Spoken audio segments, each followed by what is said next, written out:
1. Hello, sumo fans. Well, we are recording this in the middle of a mega nasty blizzard. Everything's fine and safe, at least it is right now. But it's sort of a disclaimer is we're going to be do a little bit more logistical complications than normal. So I will apologize in advance for any weirdness that happens while we're trying to run the show. Yeah, we won't quite have our, uninterrupted banter in some it's just situations. There'll be a couple of weird times. But in any case, now that's out of the way. Congratulations to Onishki again. Shin Ozeki be damned. I mean, are you really that surprised? Well, he continues to impress. He has now cemented himself as an excellent sumo person. We're definitely going to get into him and all the other 42 wrestlers at the top. A couple of general reflections before we get into it. There's a lot of nerves this tournament from everybody.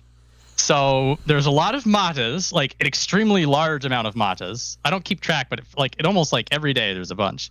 There's a lot of henkas, and there's a couple that were quite hilarious and a couple that were quite controversial. And this is the return of the rescuing Mono-E, which we haven't seen since the Takayasu Goeido days. There was a little bit of everything to the point where you could almost forget large swaths of things that happened because of how the outcome was. It was a lot of hijinks overall. It added to the weird energy in January. We almost had an upset first person Yusho by a very thin margin. So thin.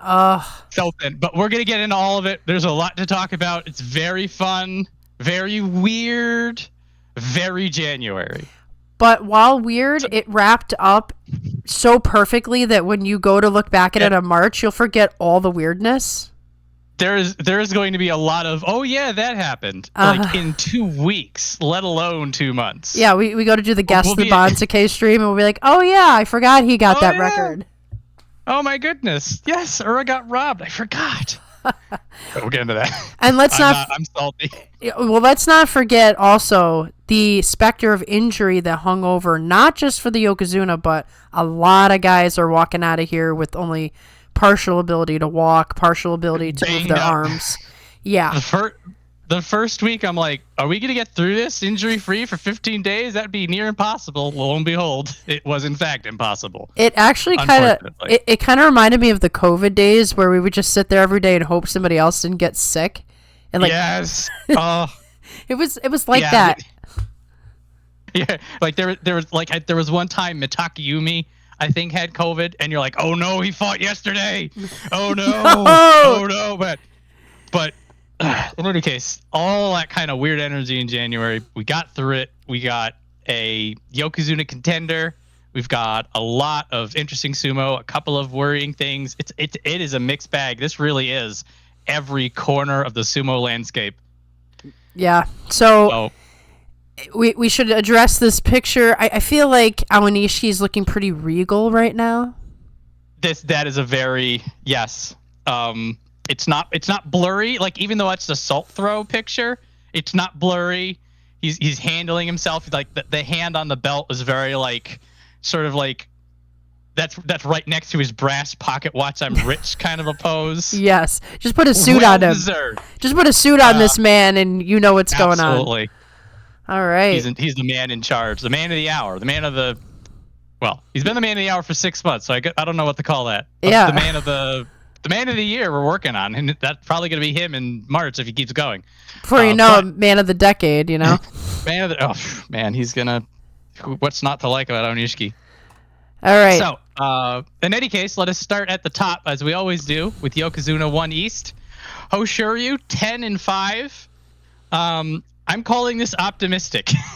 I agree. Considered. Both of these Yokozunas have big struggles in January, and by the end of it, they survived them. And so each of them survived them in their own way. And this has been what's so great about Hoshoryu and Onosato is how they all face these same adversities in their own way and find a way to get through it.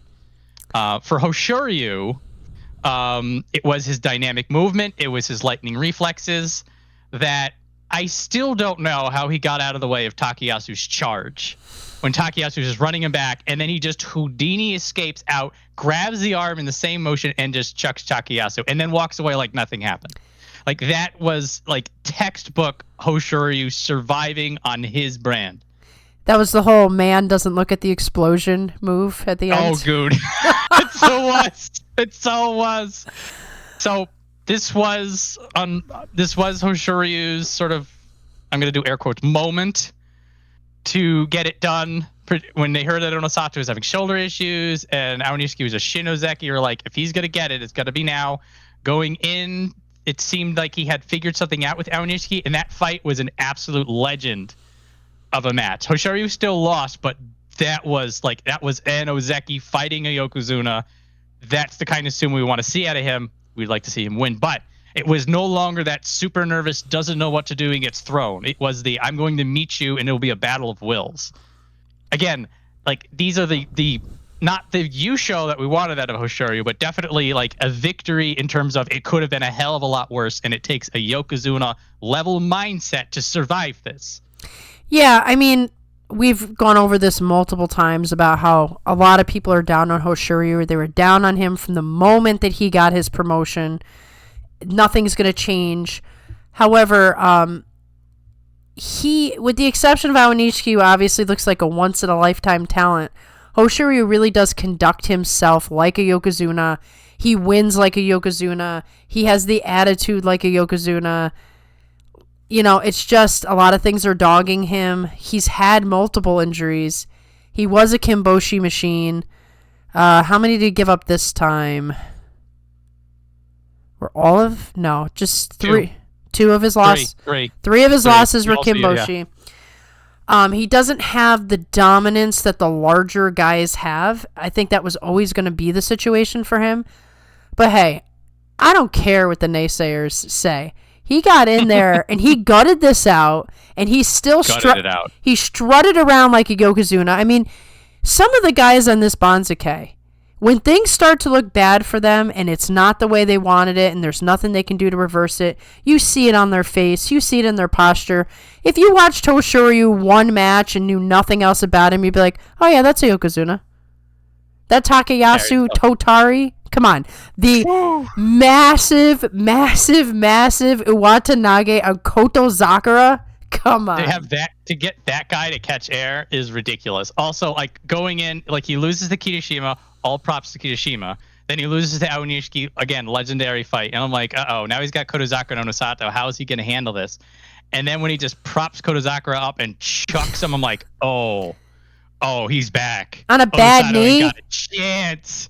He got a chance, and then he just runs him the hell out. Oh, that was just and that's another thing, is both of these guys, we were, like, in week 2, they were both dropping, like when the Emperor was there, like day 8, they both dropped. And then the next day they also both dropped. And we were all talking. Everybody felt like, oh, they gotta Kyujo. There's no way. They gotta just save face. They gutted it out. And then we get a Sumo no Ichiban, which is just as legendary as all the other times these guys fight each other. Yeah. I mean, you got to take each day like as itself. Would you necessarily know what was going on with these guys on day 15? They gave it everything that they had, even though they weren't in the Yusho anymore. They gave you what Yokozunas are supposed to. And I know there are so many crap talkers out there about how these guys are, you know, they're not as good as the past and they're not upholding the sport. I think it's a bunch of nonsense, quite frankly. I think comparing eras is somewhat of a meaningless exercise because all eras are different. And yeah, maybe... This is what I want. What's that? This is what I want, a Star Trek holodeck. There's an idea they had in a Star Trek episode that they would take World Series teams from different eras and have them play each other. Awesome. I want that. Like let's take Konishiki, you know, let's take Asahakuryu, let's take Hoshoryu, let's take Hakuoho, let's take Kakuryu, let's go get Taiho. Let's put them all 42 Yokozunas in one tournament. Amazing. I would love it. that's the only way you settle it. Exactly. And here's the thing, right? Hoshoryu now versus hurt Hakuoho. What does that look like? There's different levels of people's careers. When it's all said and done, these two may not be breaking any records. Maybe they will. Onosato, there's still something very special about him. Hoshoryu is really channeling his inner Vegeta here. Not only getting scalped and losing the hair in the exact way that Vegeta looks. I don't know if he'll ever... He literally got Vegeta'd. Okay? Yeah, it's like, I was going to Hoshoryu, it's like, can you just shave off the other side to get that real widow's peak going?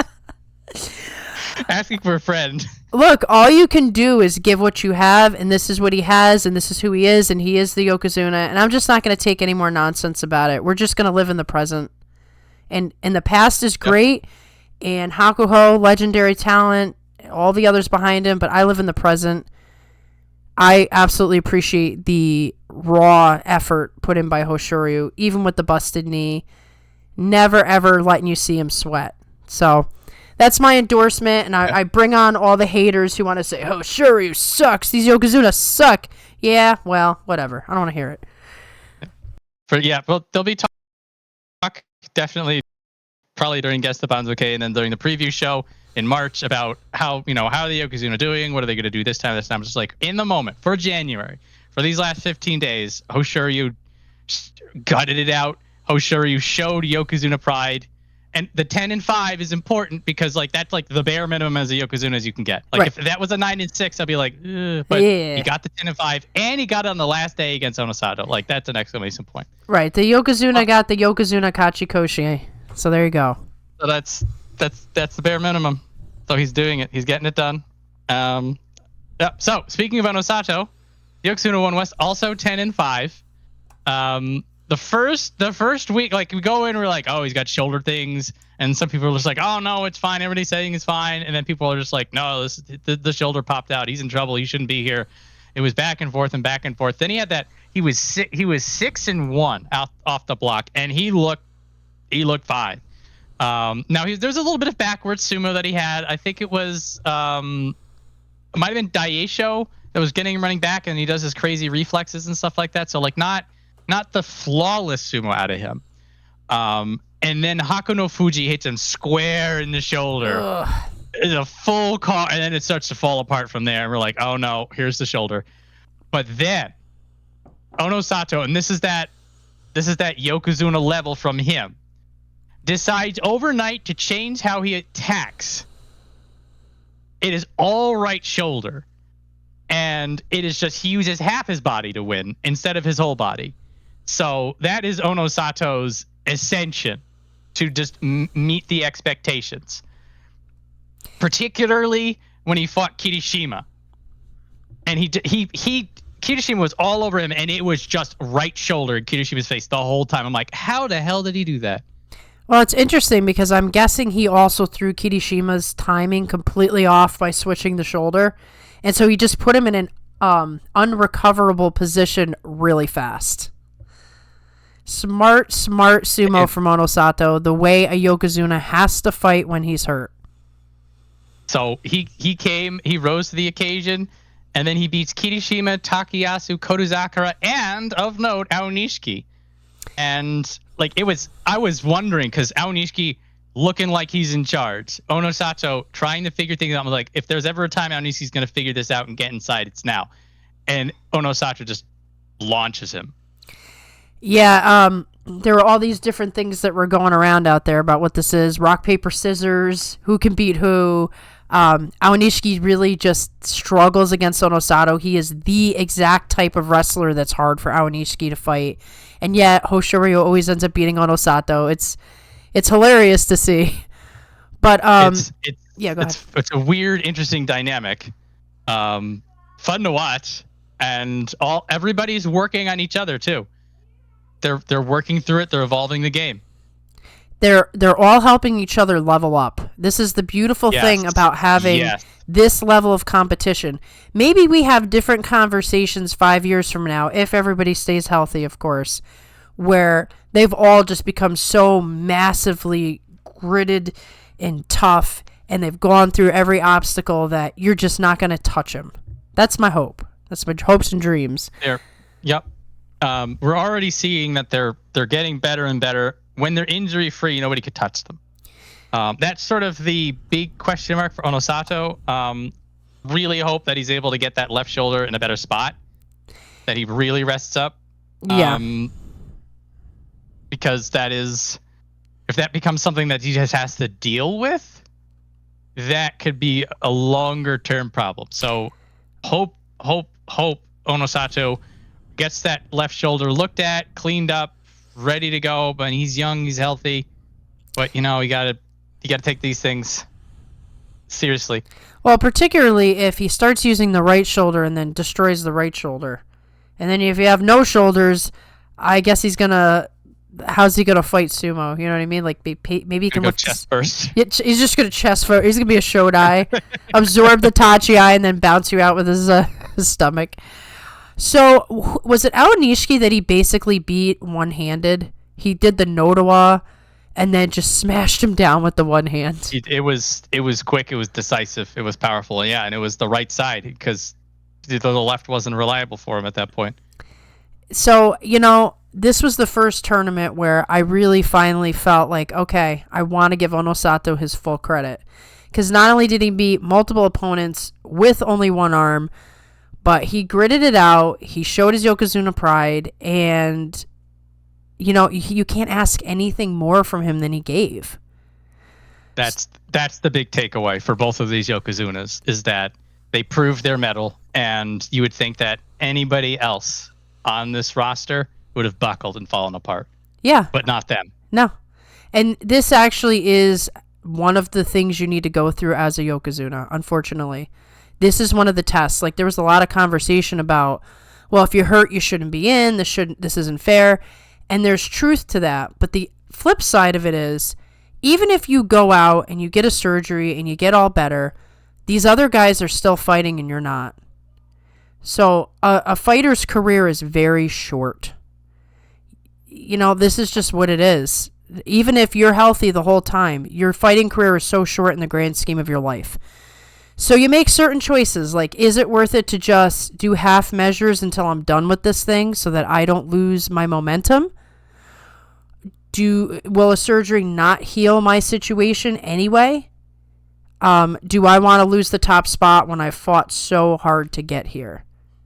These are the questions that both of them are going to have to wrestle with. Only they can make the right decision there. But this is a test that ultimately every top guy will face. And I think they both passed it for January, and we're going to have to see what March brings. We're going to have to see if they have, Hoshoryu can get a surgery done for the meniscus that wouldn't keep him out too long. I don't know what options are available to Onosato, but being the Yokozuna, everything will be on the table for helping him for the next couple months. So they did it, and we're just going to have to see what happens. Yep. Well done in January. Rest and recuperation for March is all we can hope for. Yeah. Yep. And well done. Yeah. Onosato looking like a beast in week 2. Yeah. You got to give him all the credit in the world. I hope his fans do not turn on him like fans tend to do. Get behind this guy. Yeah. He's easy. He's really easy to get behind once he's starting to win again, because like the way he wins is just so dominant. Yeah. It's so destructive. So he'll win him back. I'm not worried. The fickle few. Yeah, those fickle fans. Anyway. So next up, we have Kotozakura, Ozeki 1 East, 8-7. So this is definitely somebody who is, all of his Ozeki pride and grit is in survival for Kotozakura. He was starting to make that comeback because he was 8-4 going into the final few days. So he had gotten his Kachikoshi sooner than normal, and sometimes like he'd have to get it like against the Yokozuna, and which was great. He is. It does seem that he's only about as good as his knees are going to let him be, but he does have that really calm, sublime, controlling sumo that looks so easy but is so difficult.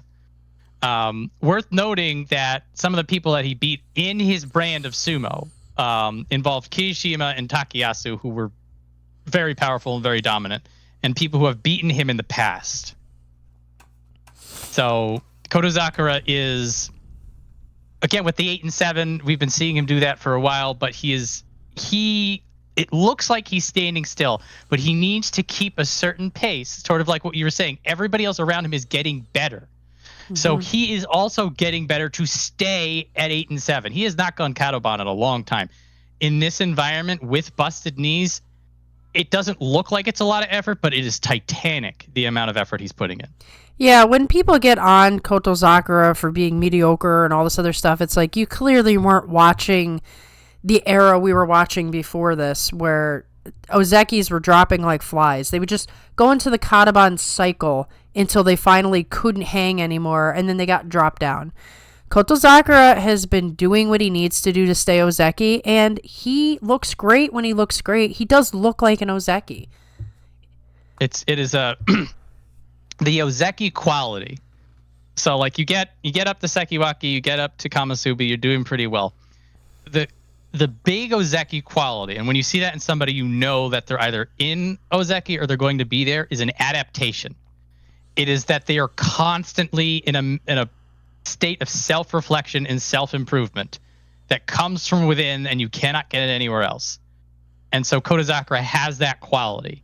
Now he's gutting it out. He is just desperately trying to hold on. So the end result is that he's just getting these 8 and 7s. And again, those last few days when he fought the Ozeki and the Yokozuna, like if he had picked up like even one of those, it would have been maybe he's building up. Maybe we're gonna see something out of him. You always look at him just like you could be the dark horse this tournament. But the fact that he lost to everybody else does sort of put him solidly in the pecking order of holding the line at Ozeki rather than building towards something else. Well, I'm guessing that he's getting something like cortisone shots or things like that, and by the second week, he was looking like it was wearing off for sure.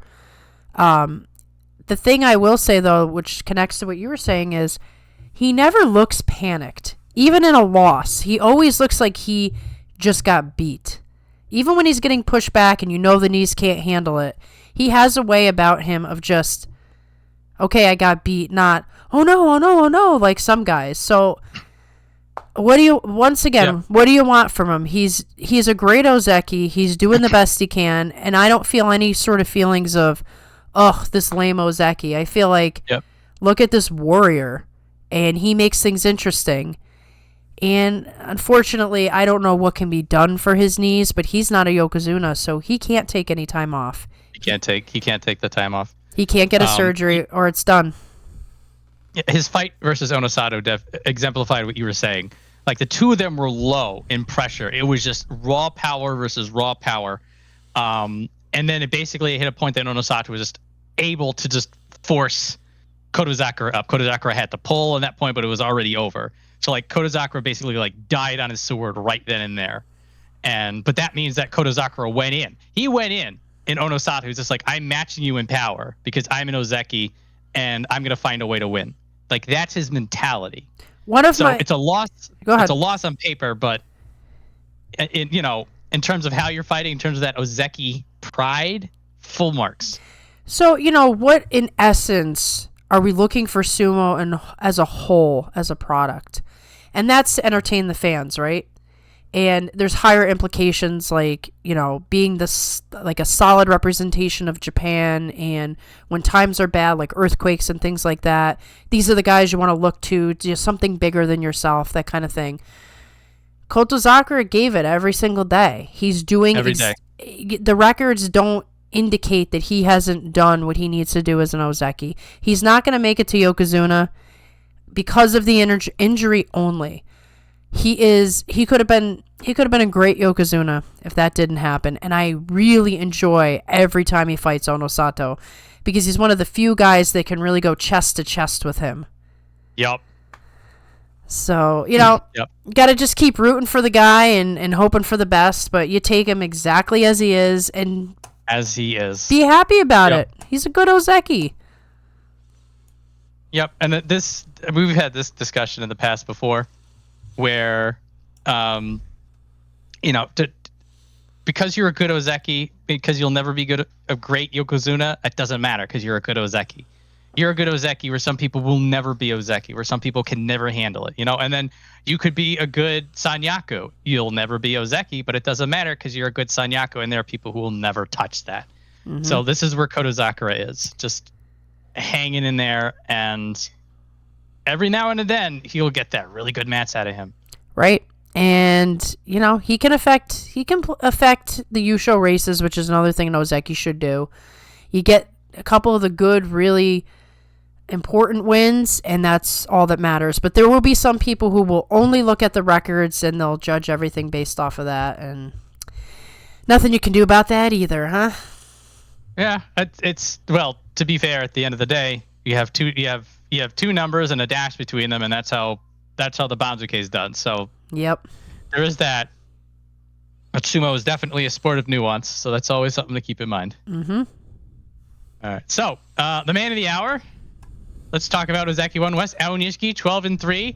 We were coming into this. We're like, well, he's Shin Ozeki that always hits people different.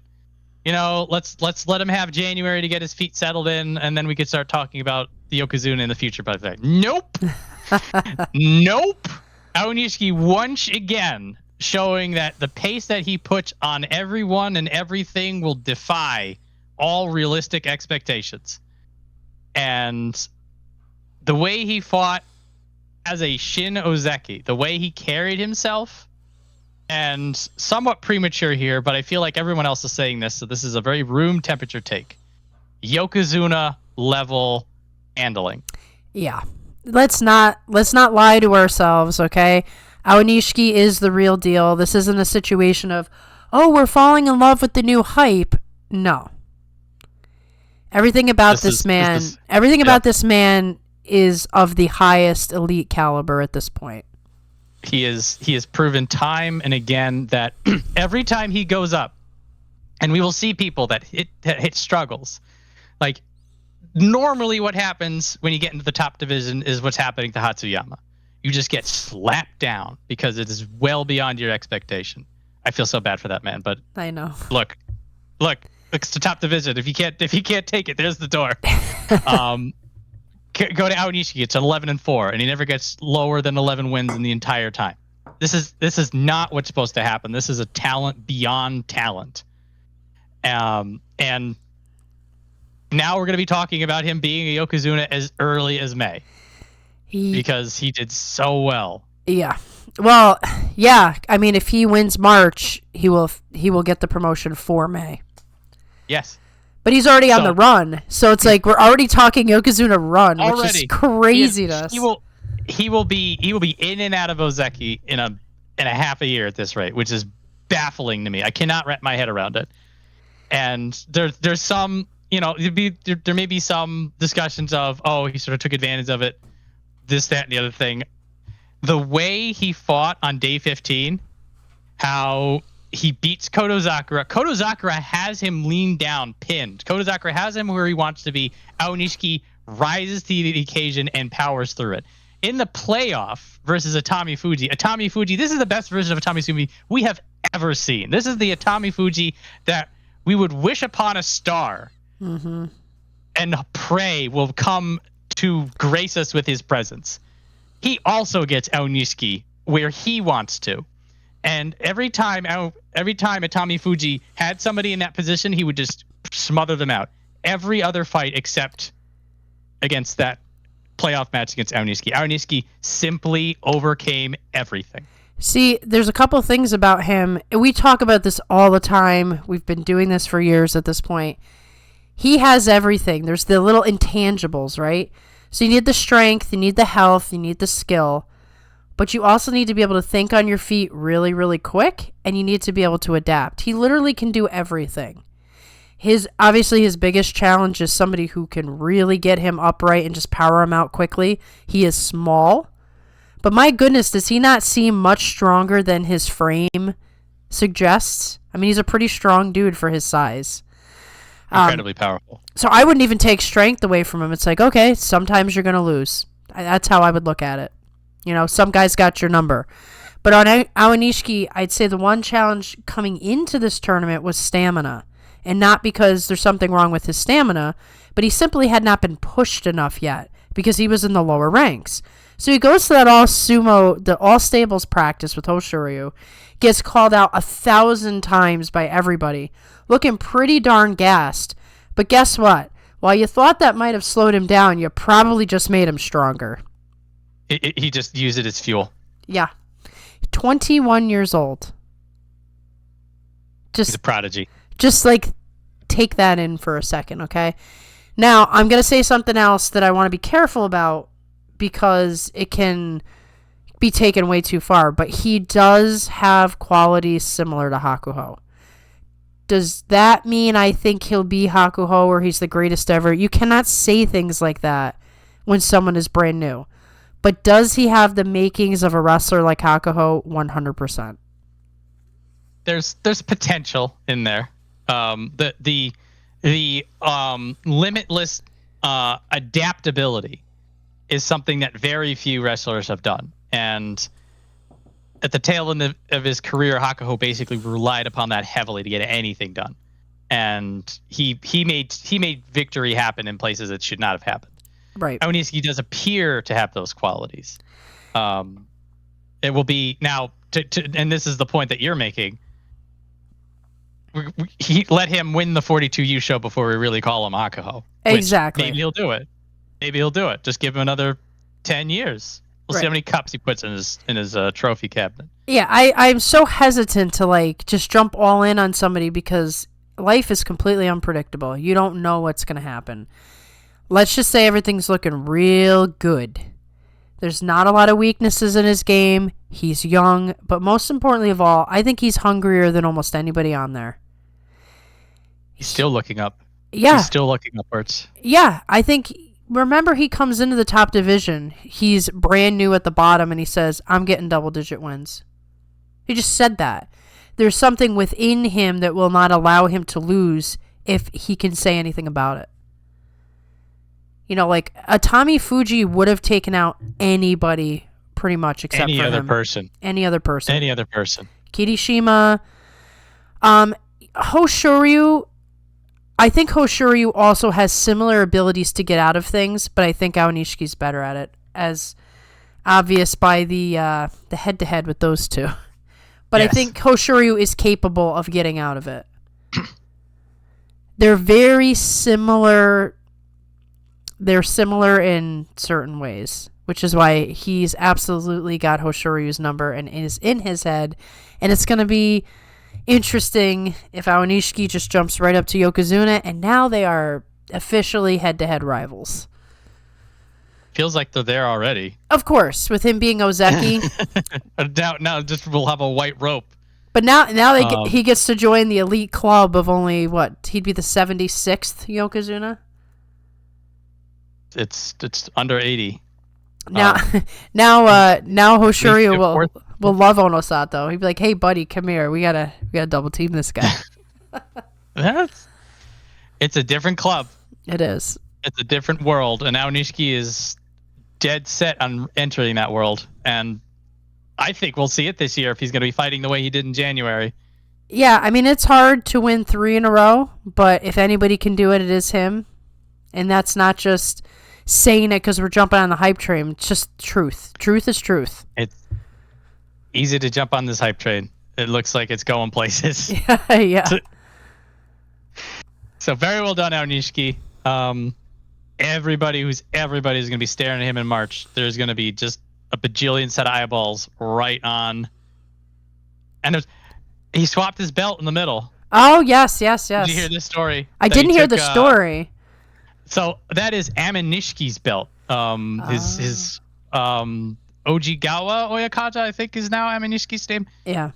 So near the end, because that was like Aminishki's spare belt. Like before he retired, so he still had some, it was still like, oh, this belt, you can still get some use out of it. So he gives it to Onishki, he wears it, and that's why he went for that the black color. And that black color is always, it feels like whenever wrestlers want to be serious, they go to the dark black. color. Yep. They go to the dark color.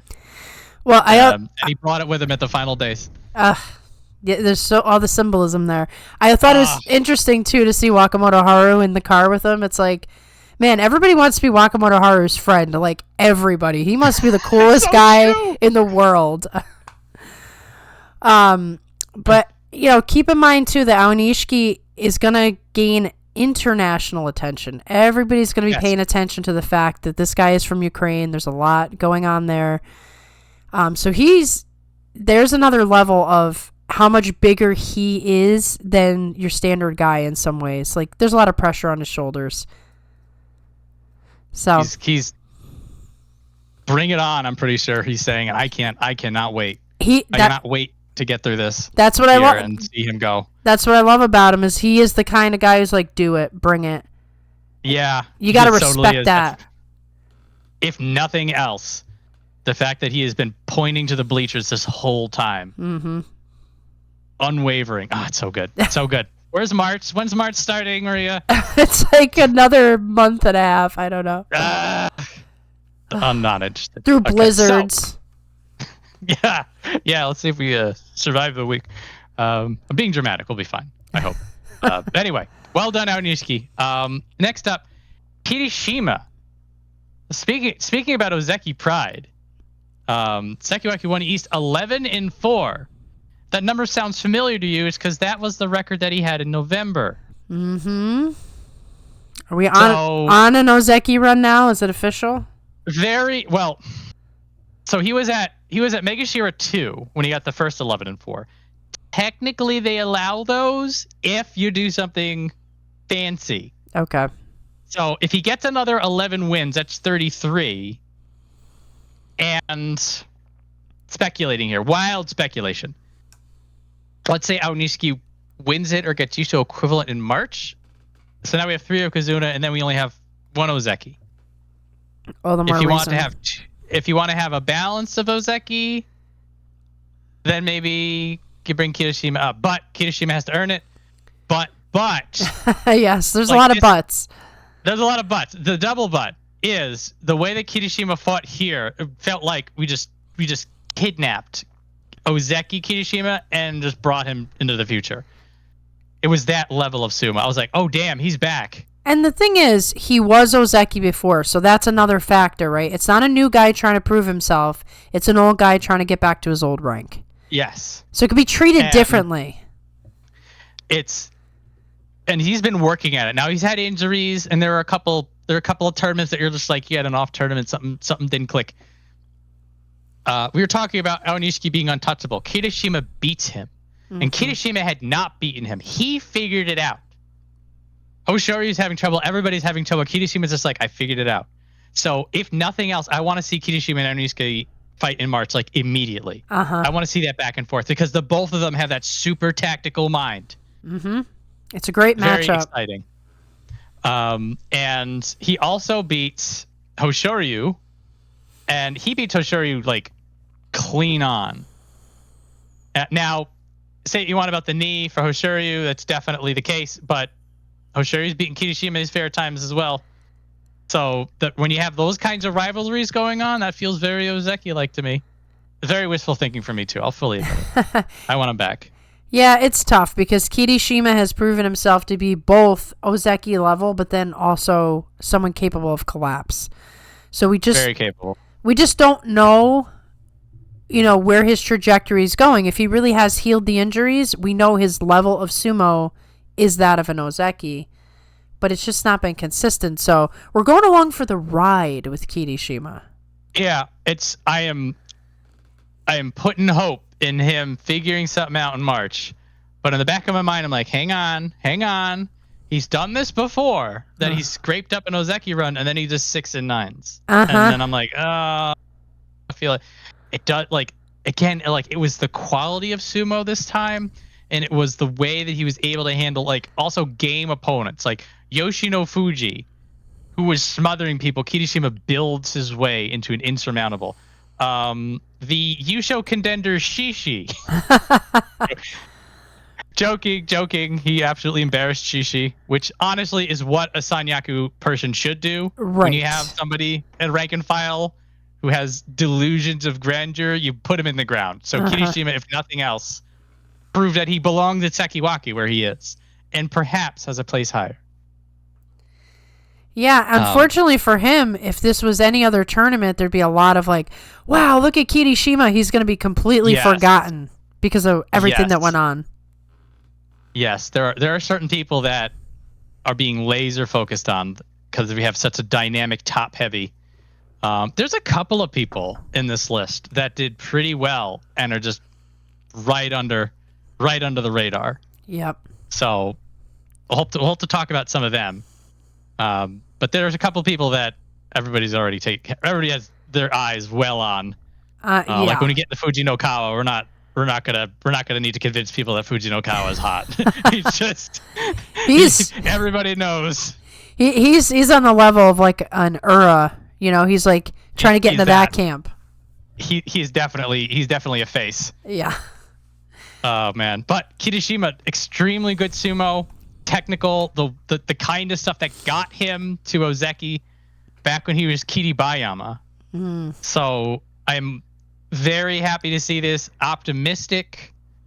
I may allow myself to be hurt. We'll see how the February pining and waiting for sumo goes for me. Yeah, your mood could change and you could get into that doomer mode and then it's over for Kirishima.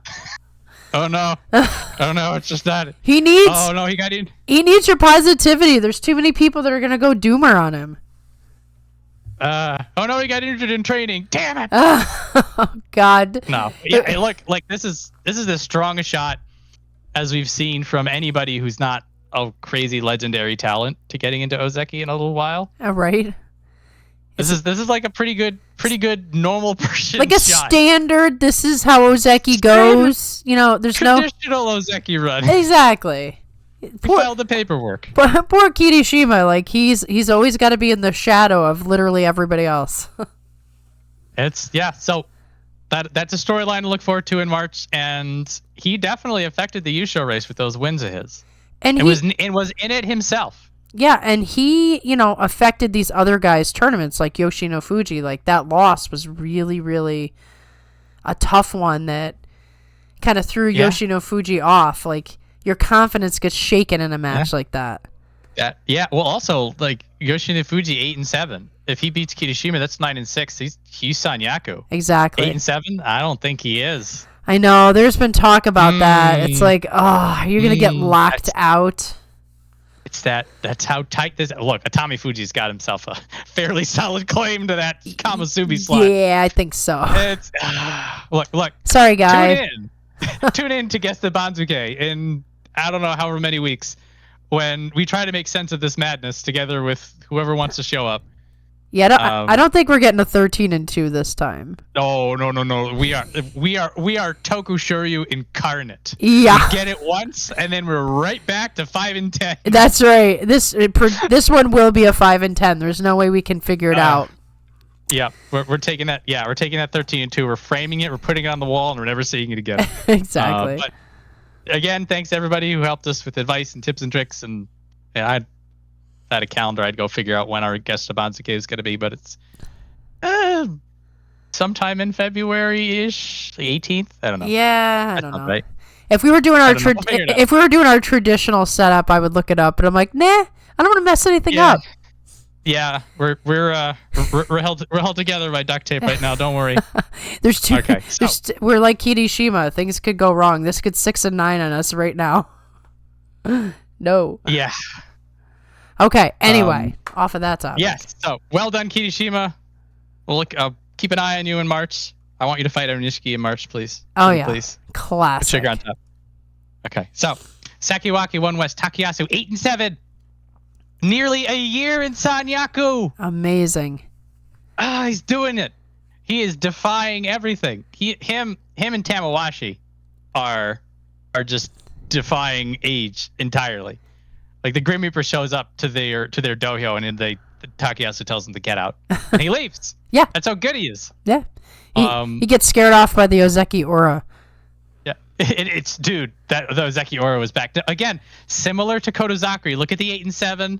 and you're just like, he must have scraped it by. Just like he was in all 15 of those matches, which is something that you've not been able to say about Takayasu. Yeah. He also introduced us to the Kaina Hineri, the two-handed arm twist down, when Daieisho is getting him back, and he does that weird arm grab spin thing. And then the next day against Hakuoho, he does the Kotanage but backwards. He's picking up some inspiration from the Onishki and Hoshoryus of the world, because he's like, look, I've been doing this so long, like I could pull that off too. Let's give it a whirl. He's pulling out some cool new tricks. Like we had mentioned before when we were talking with Hoshoryu, like Hoshoryu, the narrow escape to win against Takayasu. Takayasu had him dead to rights. He Takayasu. Dude. So Takayasu to put that much of a pace on Hoshoryu, to get Onosato in a panic scramble, and then they both go out, but Onosato was just able to stay in that much longer. Like, he almost got dirt on both the Yokozunas. Very close. This is a guy who looked like he was fading out, and then he just came back. He says, I'm back. And I absolutely love it. He literally cannot be taken down. He just finds a way to hang in there for... Like, it's going to be so weird when he finally says, I can't do it anymore. It's... I may cry. I may weep openly. I know. It won't be the same. It will not be the same without him. You will feel the void.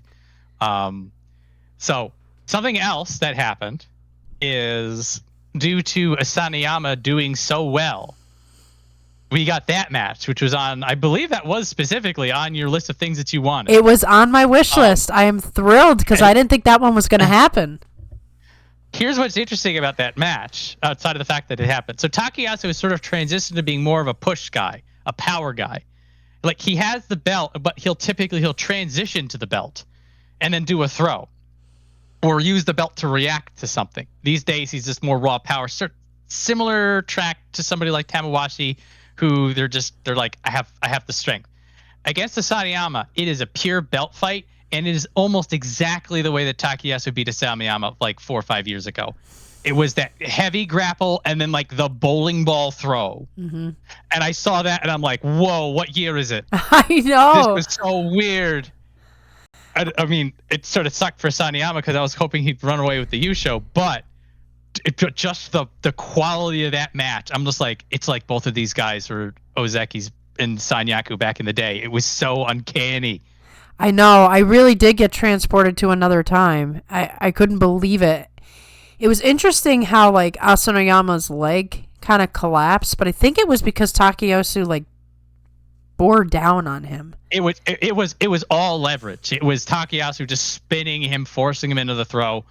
Now, some of it may have been the leg itself for Asahakuryu, and that's neither here nor there, because Takayasu made that throw happen. He imposed his will upon Asahakuryu, and Asahakuryu could not. He was. Well, Asahakuryu didn't want it to happen. Takayasu didn't care. You're getting thrown. I'm sorry. Well, it's kind of it's a kind of crazy thing to think about, right? Because Asahakuryu is trying to come back up to Ozeki. Like, this is in his mind. Takayasu is someone who never made it back to Ozeki, but he's pretty darn close. This was literally like a battle of, you're not getting there before me. Honestly, I think there are more than enough parallels between Asahakuryu and Takayasu in the future. I think I think if Asahakuryu has a career like Takayasu's, it's going to be a bright and wonderful thing, in the same way that seeing Takayasu do well is a bright and wonderful thing. Yeah, he'll almost be like his replacement, because, in a way. Now, ideally, fingers crossed, knock on wood, the both of them are in Sanyaku just gutting it out together for at least a couple more years. But, I mean, the dang power on Takayasu is just phenomenal. To have all those Jung-Yu shows, I mean, what is it, 10 at this point? 9 or 10? Yeah. Like, that's all you need. That's the only stat you need to see, that not only has this guy hung in, but he has been competitive, even at his age, even after everything that's happened. He's wonderful. He's a great sumo wrestler. I think his fan base by this point is massive. Everybody's in his corner. Yeah. It's like him and Ura. It's just like, of course you like Takayasu. Do you like sumo? Are you a human being? Of course you like Takayasu. He's awesome. Have you seen him fight? Did you see the way that he just beat the ever living heck out of Yoshinofuji's chest? I have a soft spot for those windmill Supari, just bam, bam, bam, like the 100-hand slap, and like he just did it in Yoshinofuji. Like Yoshinofuji just crumpled. He's gonna over the sheer fight. He walked out of that like a car accident. He did. Takayasu just walks away. Yoshinofuji's just like, I just been destroyed. Somebody call the medic. I know. Call an ambulance for me. So yeah, well done, Takayasu. Exceptional. Okay, so now we are down to Kamasubi 1 East. We've gotten our first person with a negative score. And this is the larger case that we'll be talking about, which is when you have this many people that are this good, somebody somewhere is going to have a bad time. And that time's inheritor was Oho with a 4 and 11. Now, Oho is as Oho does. I know we've talked about him and our communal frustration with his ability to beat both Onishki and Kirishima back-to-back days. And those are 2 of his 4 wins this tournament. He also beats Kotozakura, by the way. Yeah, look at this. Okay. Yeah, so he beats it. It's like we were saying about Onishki. It's like some people are able to use their size. Now, what was interesting is that in November, Oho lost to Onishki. Onishki got inside and figured it out. But this time, Oho's just like, oh, no, I figured it out again. I'm just going to beat you. It's no big deal, right? Now I'm just going to lose the last 6 days of the tournament. What a... Very Oho. Yeah. Very Oho. I mean, are we at a point now where we can call him, like, Baby Shodai?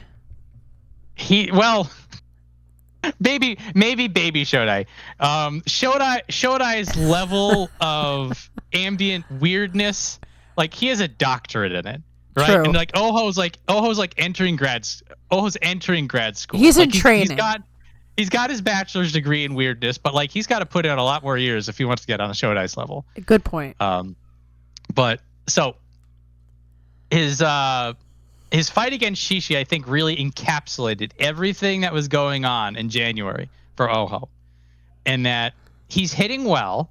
He has good sumo instincts. He's letting his power be felt. But then he somehow loses to somebody he has no business losing to. I know. It just wasn't enough. It's hard to watch him, to be honest with you, because the other part is, the legacy matters. The fact that he's Taiho's grandson matters. You want to see, baby Taiho, not baby Shodai. You do. And we're not getting it. We're not getting it. No, we're not. It's very frustrating. There is, like we keep talking about, that intangible thing that Onishki has. The indescribable quality that makes you of this level. Oho is lacking that. Oho has the talent of these people, but it's that extra whatever. And every once in a while, things will line up. But like this time last year, he was in the playoff tournament with Kimbozan and Hoshoryu. Right. He can.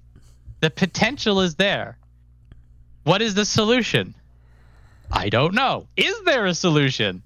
The both of us are shrugging our shoulders at each other because the answer is well beyond our meager minds. And I'm sure Oho himself is quite perplexed. It's that weird lack of consistency despite having, and it's, who knows? I think we don't know. Yeah, I think I got to go back and like really pay attention to all of his matches and see if there's something obvious that is going wrong. It's that final little, I don't know, like against Shishi, the two of them are staggering each other back and forth, and finally just Shishi was the one who was able to knock Oho a little bit further over. And it was just that little bit. And all credit to Shishi, definitely, for rising to the occasion and beating a Sanyaku. But at the same time, you look at Oho and you're like, are you letting this? What? Well, What happened? Your job here is to crush this guy who doesn't belong here. You need to crush him. You need to get him out of here. Should have been an easy win. To be fair to Oho, he put the pressure on Onosato. Oh, the only reason Onosato won that fight was that weird sixth sense he has. He is very good at desperate sumo. Like, when things are going wrong, Onosato finds a way, and Oho lacks that completely. He certainly does. It's almost like if things aren't going his way, and this is why I compare him to Shodai. If things don't go his way, like, he lets his foot off the gas. There's something spins out of control for him. I'm warming up to the idea of him being an apprentice Shodai. Yeah, I think that's an energy. That's the energy.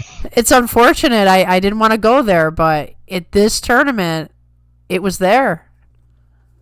Let this be the motivation Oho takes to ascend to a higher place. Well, if he wants to channel Shodai weirdness, at least channel it into Ozeki, because you're never going to be Shodai if you don't weird your way into Ozeki.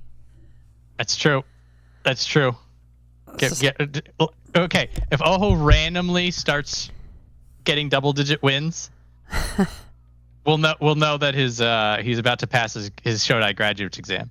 Exactly. Keep an eye out, everybody. Keep an eye out. And yeah, so Oho's going to be back in the rank and file. Maybe that's going to give him a good march. Yeah, I mean, it's possible. We've seen it before. Maybe he'll be 6-9 at M4. We'll just be even madder. Ah, goodness. More disappointed. I don't even want to watch Oho matches anymore. That's bad. Oho, you'll figure it out one day, please. So, somebody who did figure it out on the last day, Wakamotoharu 8-7. I thought he was toast. This was the comeback of the tournament. The comeback. So this is exactly the kind of thing I'm talking about. That this is a powerful storyline that completely under the radar. Yep. Because he was 0-5. He had that murderer's row. Hoshoryu, Kotozakura, Kirishima, Takayasu, Onishki. Here's 6 losses. Also a very game Hakuoho. We'll get to him and how he broke my heart again. So he is 1-6 on the first week going in because he has to fight all of these killers we just talked about. And I'm looking at him. I'm just like, well, we sort of knew Wakamotoharu was going to get pancaked a bit. And then week 2, he turns it all around. And he does it on his brand of sumo. That grappling, the reflexes. He gets a really good Uchari. Oh, gotta love that the Uchari was back. And then he has a really good fight with Asahakuryu on day 14. I thought that was going to be the tanker for him. But he out-grapples Asahakuryu, which Asahakuryu still coming back. That is still impressive to say. I mean, the thing about Wakamotoharu is he's a talented sumo wrestler. He's getting up there in age a little bit. Maybe he's getting a little slower, but he doesn't get shaken. He's not rattled by a bad start. He is committed to winning. So that's the big difference. Like, some of these guys, if they started off that way, like, it's done. It's a disaster. Wakamotoharu never allowed it to affect him. It's like the old cliche, take it one day at a time. Yeah. Both of the Walker brothers, definitely. It just rolls right off their back. All the pressure, all the momentum, they don't care. They're like, I'm going to fight again. Also, yes, win number 8, Onosato. Imagine how this could have been if Onosato got that win. Now, this was Onosato in like peak broken shoulder, but it's still a win. You can't take that away from Wakamotoharu. He earned that. Well, because at this point, Onosato was still like getting his Houdini wins. He was still finding a way to win. He was figuring it out. And Wakamotoharu was like, nah, I'm Houdini, okay? Don't try that with me. So, yeah, he's definitely made the Sanyaku picture more complicated. But, I mean, that's the kind of thing. He goes to the Banzuke committee. It's just like, well, tough nuts. Yeah. I'm 8-7. I'm a Kamasubi. I know you wanted my spot. But you can't have it. You can't have it. You can't have it. It's mine. Wakamotoharu gets it. People literally salivating over his, 7-7. It's like, They no. give him Oonokatsu on the last day, which is, well. Yeah, like again, like you can say, oh, he got Oonokatsu on the last day, but again, he needs to beat Oho, he needs to beat Yoshinofuji, he needs to beat Onosato, he needs to beat Churanoumi, also a killer person. Having a great tournament. So like the other 7 wins, he had to get them. You can't say because his 8th one was easy that it was easy. It was not. Right. He had like one of the biggest turnarounds. So extremely well done, Wakamotoharu. And as you said, he got to ride on a limo. That's right. Which is always fun. Hey, he's the most popular guy in sumo. Yeah. He's a sumo wrestler's buddy. You know, he shows up everywhere. He's on all the videos. He's involved in all the scenarios. So he must be one excellent fellow. That's all I can say. According to translated articles from the internet, so take that as it is, so last tournament, Onishki had a Tomifuji riding with him. But because Tomifuji was in the playoff race, I guess they got together and were just like, this may be rubbing it in his face a little, so let's go find someone else. Oh, I didn't even think about that. Oh my goodness, yeah. So they go and they talk to, I think they talk to the Waka brothers. Wakamotoharu will be like, yeah, sure. As far as give me that flag. Yeah, as far as I've heard, also once again, internet stuff, Onishki and the Waka brothers are friends. Like I think so. That he's gravitated towards him. So, hey, at least it was another Kotozakura Kotoshoho car ride. That will live in infamy. I gotta find that picture and I gotta put it somewhere whenever I'm in a bad mood. Be like, this could be you. Oh, goodness. If you think you're in a bad mood, look at Kotozakura. Oh, man. And it didn't work, did it? It did not motivate Kotozakura any harder. Well, you know, maybe it's motivating him to stay at 8-7 while he's being surrounded by absolute murderers. But one day he might be like, forget this sumo stuff. Like, I'm going to live on an island somewhere. I'm over sumo. Yeah, I mean, to your point, it didn't get Kotozakura to be riding the limo. No. But, well, keep at it, Kotozakura.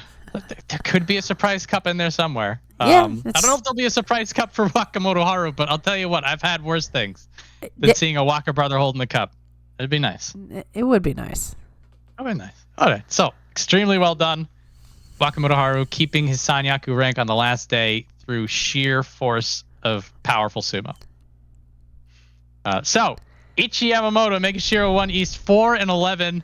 Not a bad 4-11, all things considered. We were concerned about this, that this would be the result. This felt like an inevitability.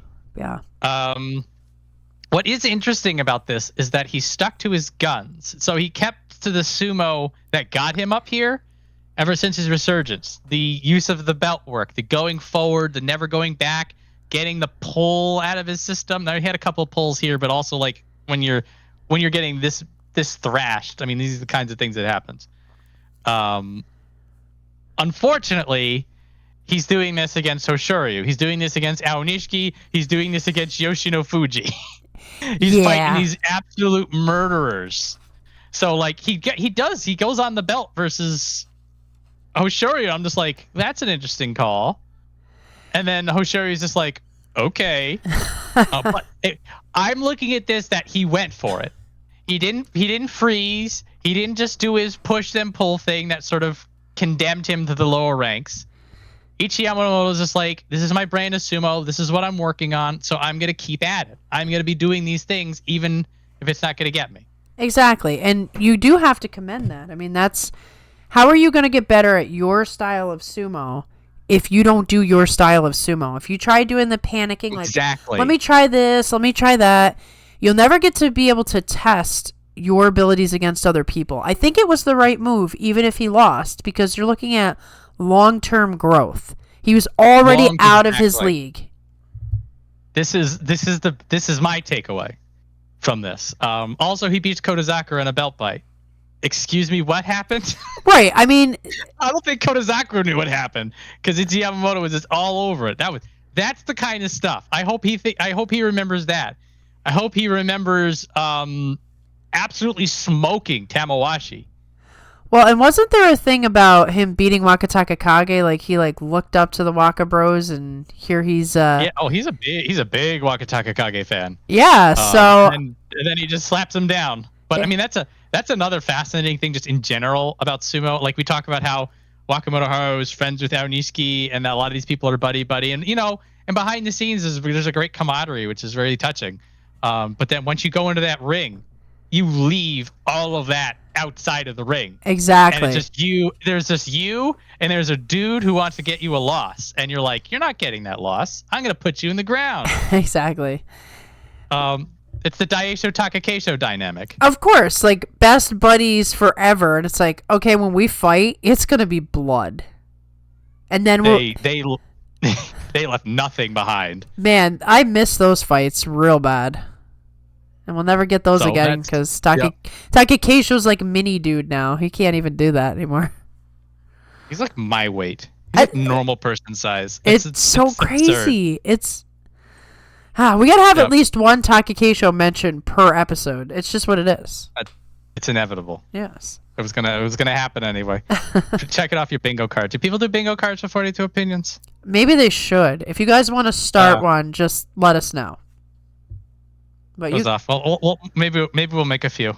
We should, and we know a Takayasu appearance will definitely be a free spot. It's a free space. Exactly. Free space right in the middle. Takayasu is the free space. All right. So for Ichiyamamoto, a 4-11, not looking good. I hope that he keeps the essence of what he does and brings it with him. I don't think we've seen the best that he has to offer. I think he's still getting better. No, and I believe in him. I think that he will take positivity out of it. He's not one of those like fall apart kind of guys. He's very steady, very consistent. He'll get a decent drop here, I think. Well, I don't know. There's a lot of guys with similar records to him. Dude, this happened last time. That like when everybody fails, you can't fail everybody. Right. Someone's gonna get a cushion. So he could be like M4. It could be some weird non-drop. Yeah, we're gonna have to get into it. It's very possible that he could be M4 actually. Yeah. Oh, God. I mean, look at that pile. This is a graveyard. This is broken bodies. Well, this lying is around. Like we always say. This is what happens when the top is actually strong. Yes, you like if your favorite wrestler is in the top 5, you don't want this. But from like a sumo health perspective, this is a healthy looking sumo roster. Oh, absolutely. And then it means that anybody who does do well in these top 5. They're actually right. They're the actual real deal. If you can, they're the actual real deal. And with that, I will transition very cleanly to making sure you're one West with Yoshinofuji with an 8-7. This is a tough 8-7 because I feel that he fought a lot harder than the record would suggest. Yes. Well, he has continued, never tasted a Makakoshi in his career. This is as close as he's gotten. He's not. 8-7. So he gets the outstanding performance prize for beating both Yokozuna back-to-back days, and in both cases earned it. Yes. Owned it. Looked like a total badass, running those people out. And so we're talking about how he's hard-fought, well-earned matches. As many times as he's going forward for the win, he's winning able to go backwards on defense.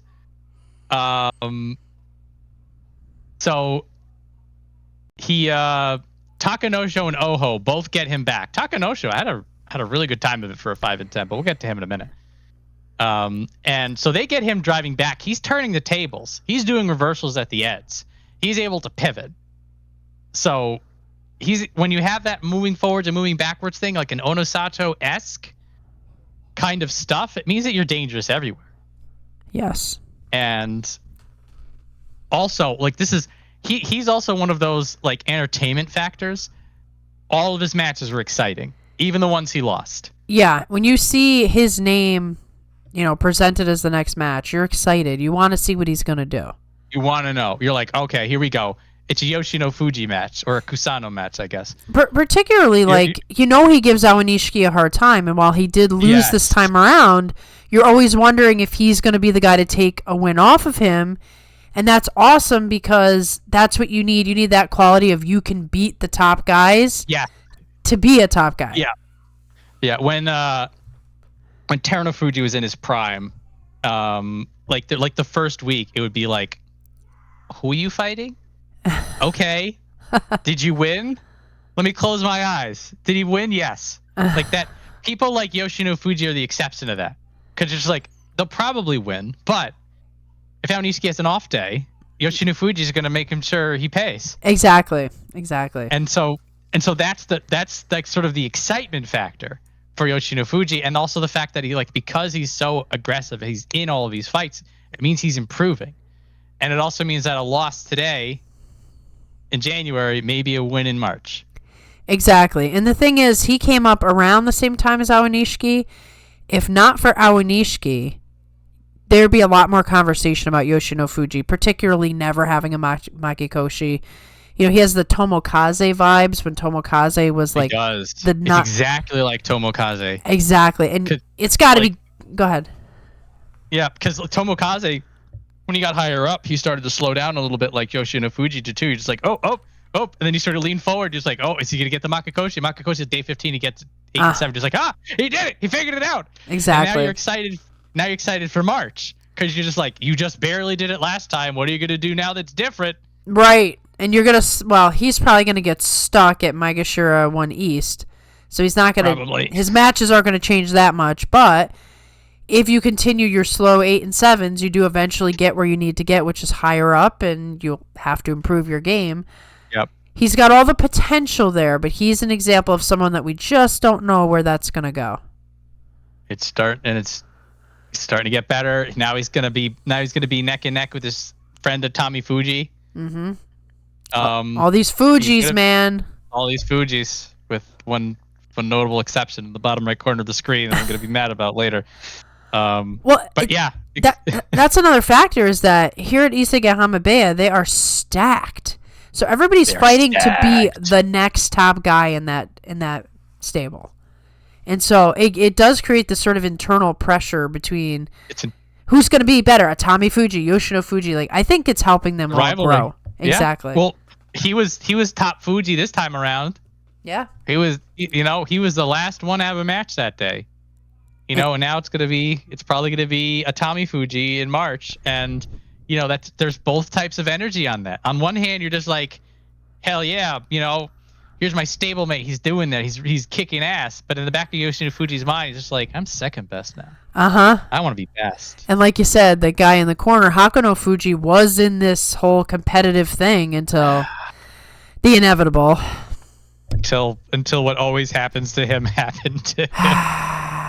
I have some interesting thoughts on him when we get there. Yeah, this is the recap where we get ahead of ourselves, I feel like. Well, it's hard not to. Everything is like intertwined, and everybody's story like connects to somebody else, and whatever. We do our best. He did it. Yoshinofuji, he did it his way. 2 of his wins were Yokozuna's. Yeah. And like if he keeps that up, there was a time that like Oho was like the bane of the Yokozuna. Like he was the giant killer. Yep. Oho is figuring out other things now, but like I think give Yoshinofuji one more set of back-to-back Kimboshi, like now he's the giant slayer.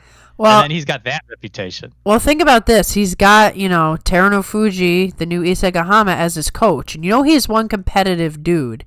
He's got his eyes set. I guarantee there are specific training for beating the Yokozuna.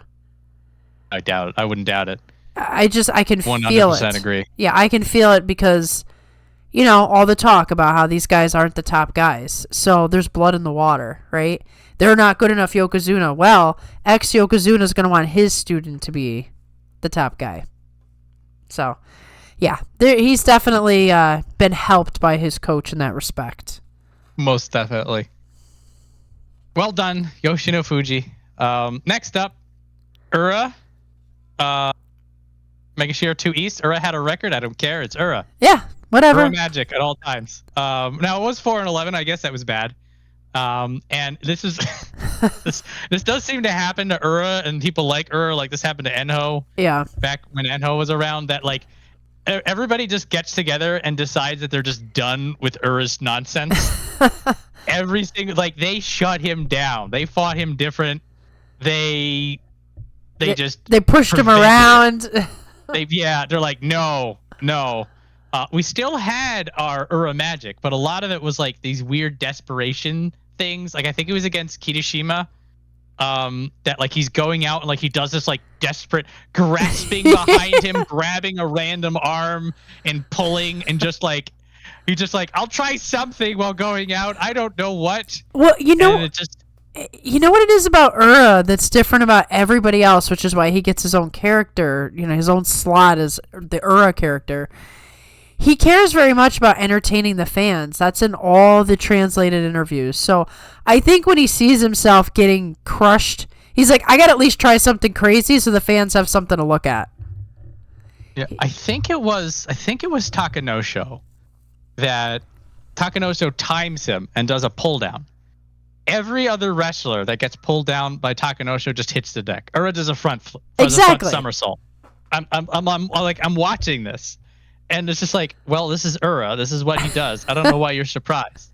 And on the other hand, I'm just like, it was just a slap down. You were just getting slapped down.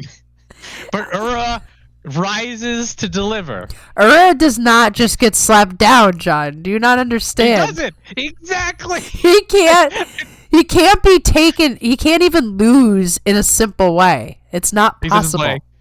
It was one of those moments that I was just like, I then in that moment appreciated Ura as if it was the first time I saw him. I know.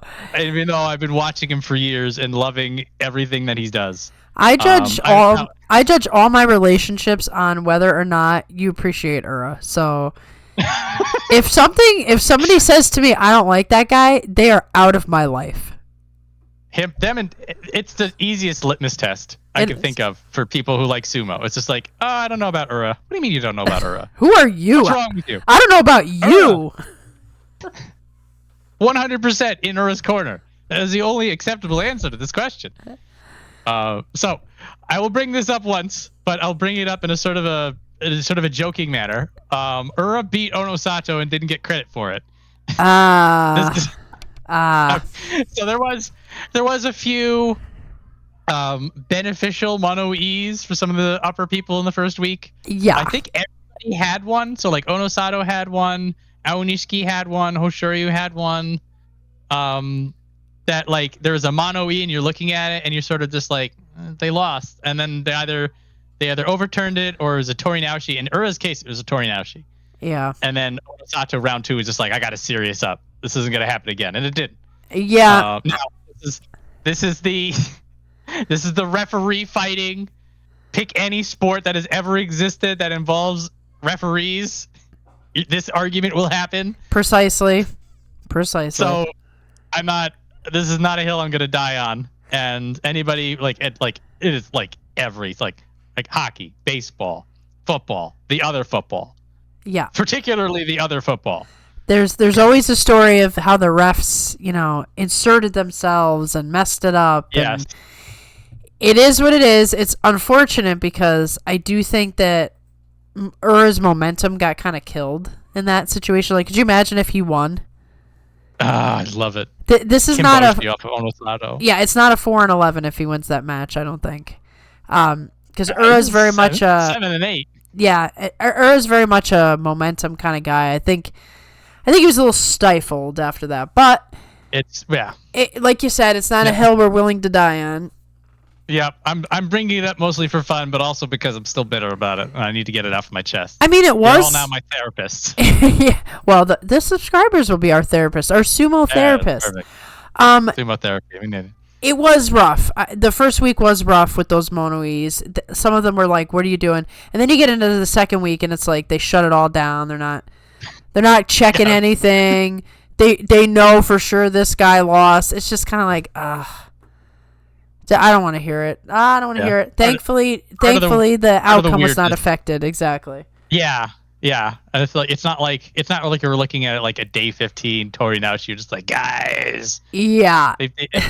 It was, Speaking of which, that's why Abi was like locked out of this thing at the end. They're like, we are not getting another Hanka in the playoffs. We are not. Oh, they threw him straight. He did well. He did well. I'm glad to see what Abi did, but yeah, they're like, no, you're fighting Kirishima. That's right. No. Get this dude out of here. Get him out. We have a Tommy Fuji in contention here. Get Abi out of here. Abi will hank at both of them. Get him out. Abi will hank at the Gyoji too, just for fun. We'll go to Hakaku and hank at him. No one is safe. And then Hakaku will pull out the resignation papers that he submitted 6 years ago and say, "Remember these? I held on to them." They're still in a drawer somewhere, Oh, allegedly. They are. That's how it works. So anyway, That is how it works. Anyway, Ura, bless you, Ura. Okay, always fun. Every match he's in, win or lose. I mean, more loses this time, but I mean, as we said before, who cares? we don't care. Ura doesn't care. Why do we care? He's not going to go too far to where we have to worry about demotions. That's the only moment when we will care. No, he'll be like M5, maybe M6. Yeah, he'll be good. And then he'll win more and he'll come back up. Exactly. He needs to be in that sweet spot, you know? 6 and 7 is like his good spot. So well done, Ura. Well, it's a 4 and 11. I don't know how well done it is, but he's Ura. Yeah. I can't be mad. So, well done, legitimate. Wakatakakage getting a 9 and 6. Back to his winning ways. So I had mentioned before about we didn't what version of Wakatakakage is, is this the guy who will be Ozeki again? Is this the guy who will be Sanyaku again? Is this the guy who just never will figure it out? He's definitely somebody who's figuring this out. His victories were on brand, and it's that low power. It's that footwork. It's the kind of stuff that he was doing these things when he was starting to build his Ozeki runs. So he filtered out a little bit, but now he's back on it.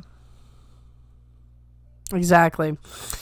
Well, it's interesting to see the 9 and 6 because I kind of felt like he was a little bit lost in the forest in comparison to all the guys he's supposed to be meeting up with. But then you look at the record and you're like, well, he's where he needs to be, right? Yeah. This is definitely when you're in it with Wakatakakage, he was 5 and 6. Yeah. So going into the final few days, you're just like, ooh, I don't know, it's not feeling that good. He's 3 and 4, and then he was win lose. Then he cleans out, but he also cleans out against Yoshinofuji, Kiranoumi, Churanoumi, power people. Typically, if you want to beat him in the past, you overpower him. So he fights 4. I'll call it Daieisho. He fights 4 power people in a row, and he gets wins off of all 4 of them. He's able to deal with that kind of energy. And speaking of power people, Takayasu, Oho, and Takenosho are more wins that he got. So he's starting to win these Oshi matches with people that can push people around. And that was one of his problems. Yeah, so it does kind of feel like Wakatakakage is behind all the top guys, but he refuses to give up. He's going to will himself into a top spot. But it's such an uphill climb. It's an uphill. Both of the Waka brothers are in a similar spot now. And that they're definitely good enough to be here. And they're fighting over those limited Sanyaku spots. Yeah, there's only 4 of them. Yeah, he's not going to get up there. He's going to get stuck. It's not. Yeah, well, there's only 1 spot available unless they want to do a 5, which I don't feel like they're going to be in the mood for that. They're not. I think if Wakatakakage was 10 and 5, they'd force the matter. But not on a 9 and 6. He's 9 and 6. He's 9 and 6, and Yoshinofuji's 8 and 7. It's just they'll say try again next time. That's my thought on that. Yeah. And honestly, they're basically having the same matches. Kamusubi versus Megashiro 1. Right. So we're still gonna get our excitement as fans. In terms of what he's gonna be doing. They're just not gonna get the ranking they desire so much. They're not gonna get the ranking. Yeah, they're not gonna get the cool Sanyaku rank. So maybe that's the motivation. Well, that is how they view it. Yeah, I am looking at Wakatakakage, where he is, what he did in January, and I'm like, that is somebody who belongs in Sanyaku. It's just there's no room. Yeah. There's Always no room behind. in Sanyaku. Yeah, he's always just slightly behind the guys he came up with, which is unfortunate for him. Yep. So optimistic going into March, but it's all who you gonna kick out, right? Right. Well, he's not gonna be able to fight Wakamotoharu. You know, are you gonna deal with Kirishima? Are you gonna deal with Takayasu? And now he's surrounded by other killers. Well, what he's got on his side, though, is that both Kirishima and Takayasu, their health is up and down. So, if things stay steady state as they're doing, then they're still stuck. But if they have an off tournament, if they both have a 6-9 in March, all of a sudden everybody's fighting for those spots again.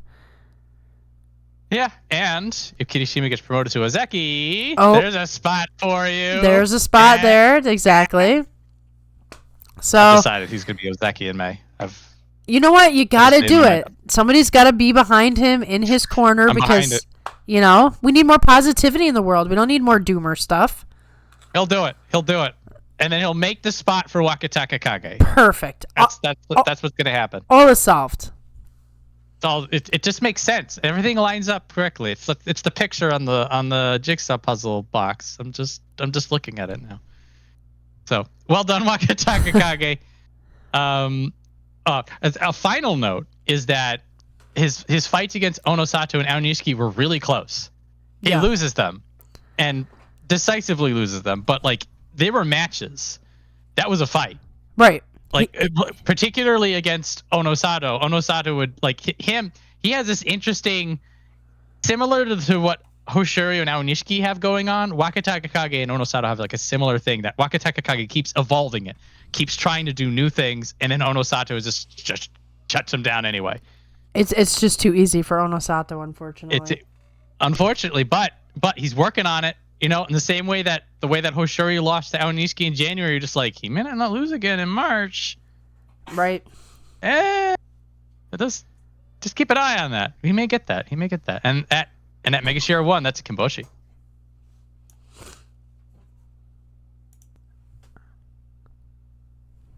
So next up, another person similar to Ura, and Ichiyamamoto, we're sort of expecting the Makakoshi. Takenosho with a 5 and 10.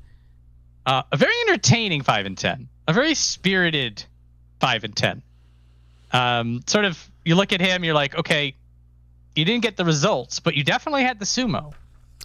Yeah, and that's kind of been his story for a long time because he's just not able to hang with the top guys anymore, but he's still a good sumo wrestler, so... He's good, yes. You know, what can you do? He's good enough to get to Megashira 3, but he's nowhere near where he needs to be to fight the guys he fought in week 1. Yeah. In a way, for me, Takenosho was sort of a sign of how everyone else was really locked in who were higher up. Because he was in a lot of the matches he lost against Kirishima, against Onosato, Onishki, particularly Onishki. Onishki almost was dug out, but because it was specifically Onishki, he was able to survive the crazy pressure Takenosho was putting on him. Also, I look at his win versus Kotozakura, and he hits Kotozakura clean. Kotozakura is not sure what's going on. Like, I feel like any day could have been that. For like, if Hoshoryu wasn't quite paying attention, Takenosho would have knocked him out. If Onosato wasn't completely locked in, 100% focused, Takenosho would have won. I feel like that's the kind of sumo Takenosho had. So it's the 5 and 10 isn't that he's not good enough. It's that everybody else who are these legendary talents are just 100% focused on him and on winning that day. Yeah, he's definitely the guy who can take that win from you that day. Like, you have to stay very focused when you're fighting him. You saw when he got the crazy win against Onosato. Was that November or was that September? It might have been November. Yeah. One of the two. So, like you said, you got to be paying attention. You can't just be like, oh, this is an off match. But unfortunately for him, this is probably as best as he's going to have for the rest of his career. But hey, it's better than nothing. He's still looking good. It's fun sumo that he does. He has that combination of Oshi strength and a tactical mind. Something else to keep in mind is, and as we were scrolling up before, so many people, Kachikoshis, double-digit wins, like someone's going to have to be losing for these wins to exist. So it's rare to have a 7 and 8. Daieisho is the exception here. Like it is double-digit losses or you're scraping by. So I don't see this. I don't see this as any sort of an indication of Takenosho's talent. I think he's great. He did a good time. It's just Mega Shear 3 stuff. It's really tough these days. And I'm going to do another free spot and say I have to root for Takenosho because I know Takekisho's behind him. And I just keep hoping they find the winning formula to at least like take down somebody, as long as it's not Hoshoryu. Yes, it's a hard position I'm in here. Like, I got to pick Takekisho over Hoshoryu every time. But at the same time, I don't want to see Hoshoryu lose, so, you know, I can't win. Or maybe Someone's gonna win. Maybe I always win. You have to spin it. You have to spin it. You have to spin it in the positive way. It's not handed to you clean. You just have to look at it. You have to be like, okay, well, hear me out. Right. Let me just examine it per situation. All right. So Takenosho will be knocked down a little bit. He's going to be fun in March, same way he was fun in January. He just may win more. So yeah, stay tuned. Maybe get a top prize. Who knows? Oh yeah, if it goes low enough, he'll definitely get a special prize. Because I mean, we're getting to a point where the really hot shots are going to get into the top spots, so they can't get the special prizes anymore. Yep. You're too high up. You're not getting trophies. So unless it's the Yusuke. So we're giving it to Takenosho. Yep. Hand all of them to him. I'm here for this. Yep. Somebody who's not here for this. Mega Shear 3 was Hakuoho 5, 8, and 2. Ooh. So this is a roller coaster of emotions. So we're going into this. We're like, you know, where's Hakuoho? Where's Ochiai? Oh no, it's Hakuoho now. And then we're like, okay, how's the name? How's it all gonna treat you? He's fighting some of the best stuff I've seen out of him. He looked so good. Yeah, he looked so good. He was so powerful and dominant and relentless. And I'm looking at him, I'm like, damn, this is even better than I remember. And so these two losses against Hoshoryu and Kirishima, both were Tori Naoshi fights. So he fought these people two times in a tournament. And both matches were intense. Well, first off, they both went to Tori Naoshi, so they were really close. So, like, we got 4 really awesome, high-quality matches out of him, and it's just that they were Tori Naoshi losses. So, on paper, you know, those are black marks, but those are some really, really good sumo matches. And then the injuries start. So when he fights Onishki, the replay of this like skeeved me out. Onishki pulls Hakuoho so that he bends his foot the wrong way, and I'm like, ugh. Now he walks away out of it, and it didn't look like there was tape on that foot, but he definitely wasn't keen on it. And then apparently, I think he breaks his toe while fighting Ura the next day. Oh man. Yeah, I wasn't sure exactly what happened. I'm like, I know he went down with Onishki, but he fought the next day. Like, what's the actual injury? I wasn't sure. And so at that point, he was 5-5 going into this. Then he was 5-6 against Onishki, and then Ura just puts the door in it. And 5-4, 5-5. He could have Kachikoshi. He felt like he could have figured it out. It was some great sumo, and then he just gets injured again. Yeah. Again. You know, everybody gets upset about the name change. I'm going to say something horrible, but I didn't like the first name change from Ochiai to Hakuoho. It's a lot of pressure to put on a young man to have a name like that. So I actually thought the name change might be better for him because now he doesn't have to live up to that standard. Because he is an injury-prone guy, I just don't see him being able to. I think he's a great fighter, and I think he could be up there. But I think he's going to be one of those people that just never stops getting injured. It's so frustrating. It is. So hopefully he's able to patch himself back up. In which case, then it's a 5-10. He'll be mid-range, and if he fights nearly as well as he did in January, he's going to thrash in March. It'll be fun. But it's just another story of he gets injured again, or like, damn it. Yeah. I was there. He was there. Yeah, that's unfortunate. Yeah.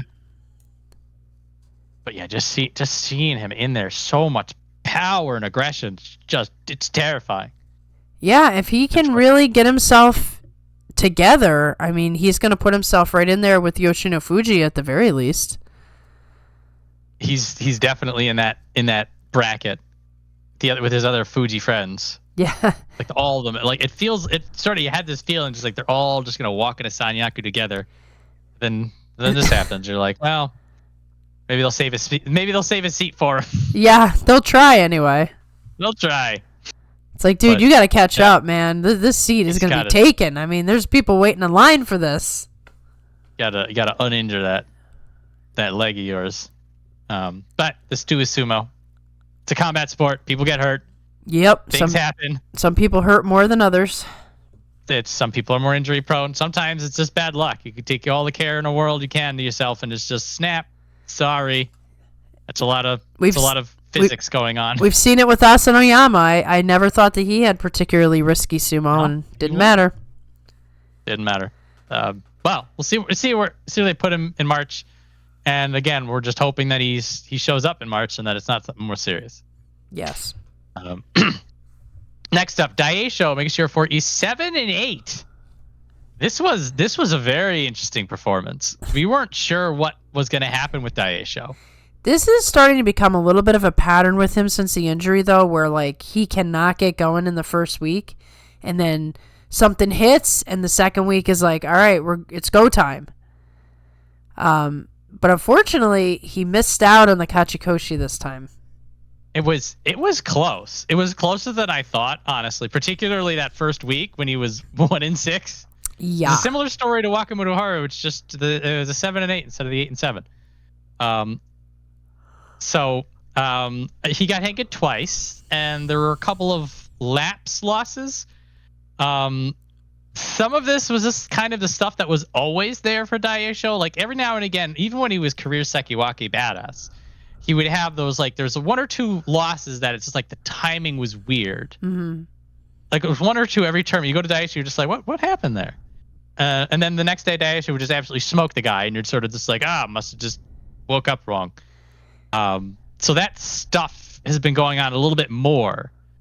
But what has been fascinating to watch is so his power isn't really there like it used to, but his senses are. And you can see that Sekiwake mind really putting things together. Like when he fought Hoshoryu, he read Hoshoryu's movements immediately and just slapped him down quickly. Hoshoryu was baffled that Daieisho was pulling, but Daieisho knew. He felt it. He's like, I can do this. I know how to do this because I lived in Sekiwake for 2 years and just got the win.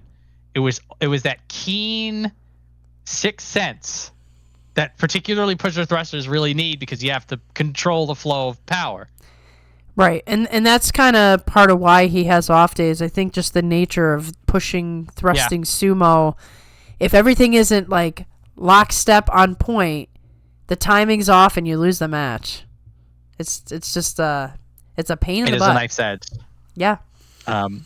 But his sumo was fun, win or lose. Well, sometimes not when he lose. Like again, he ate dirt.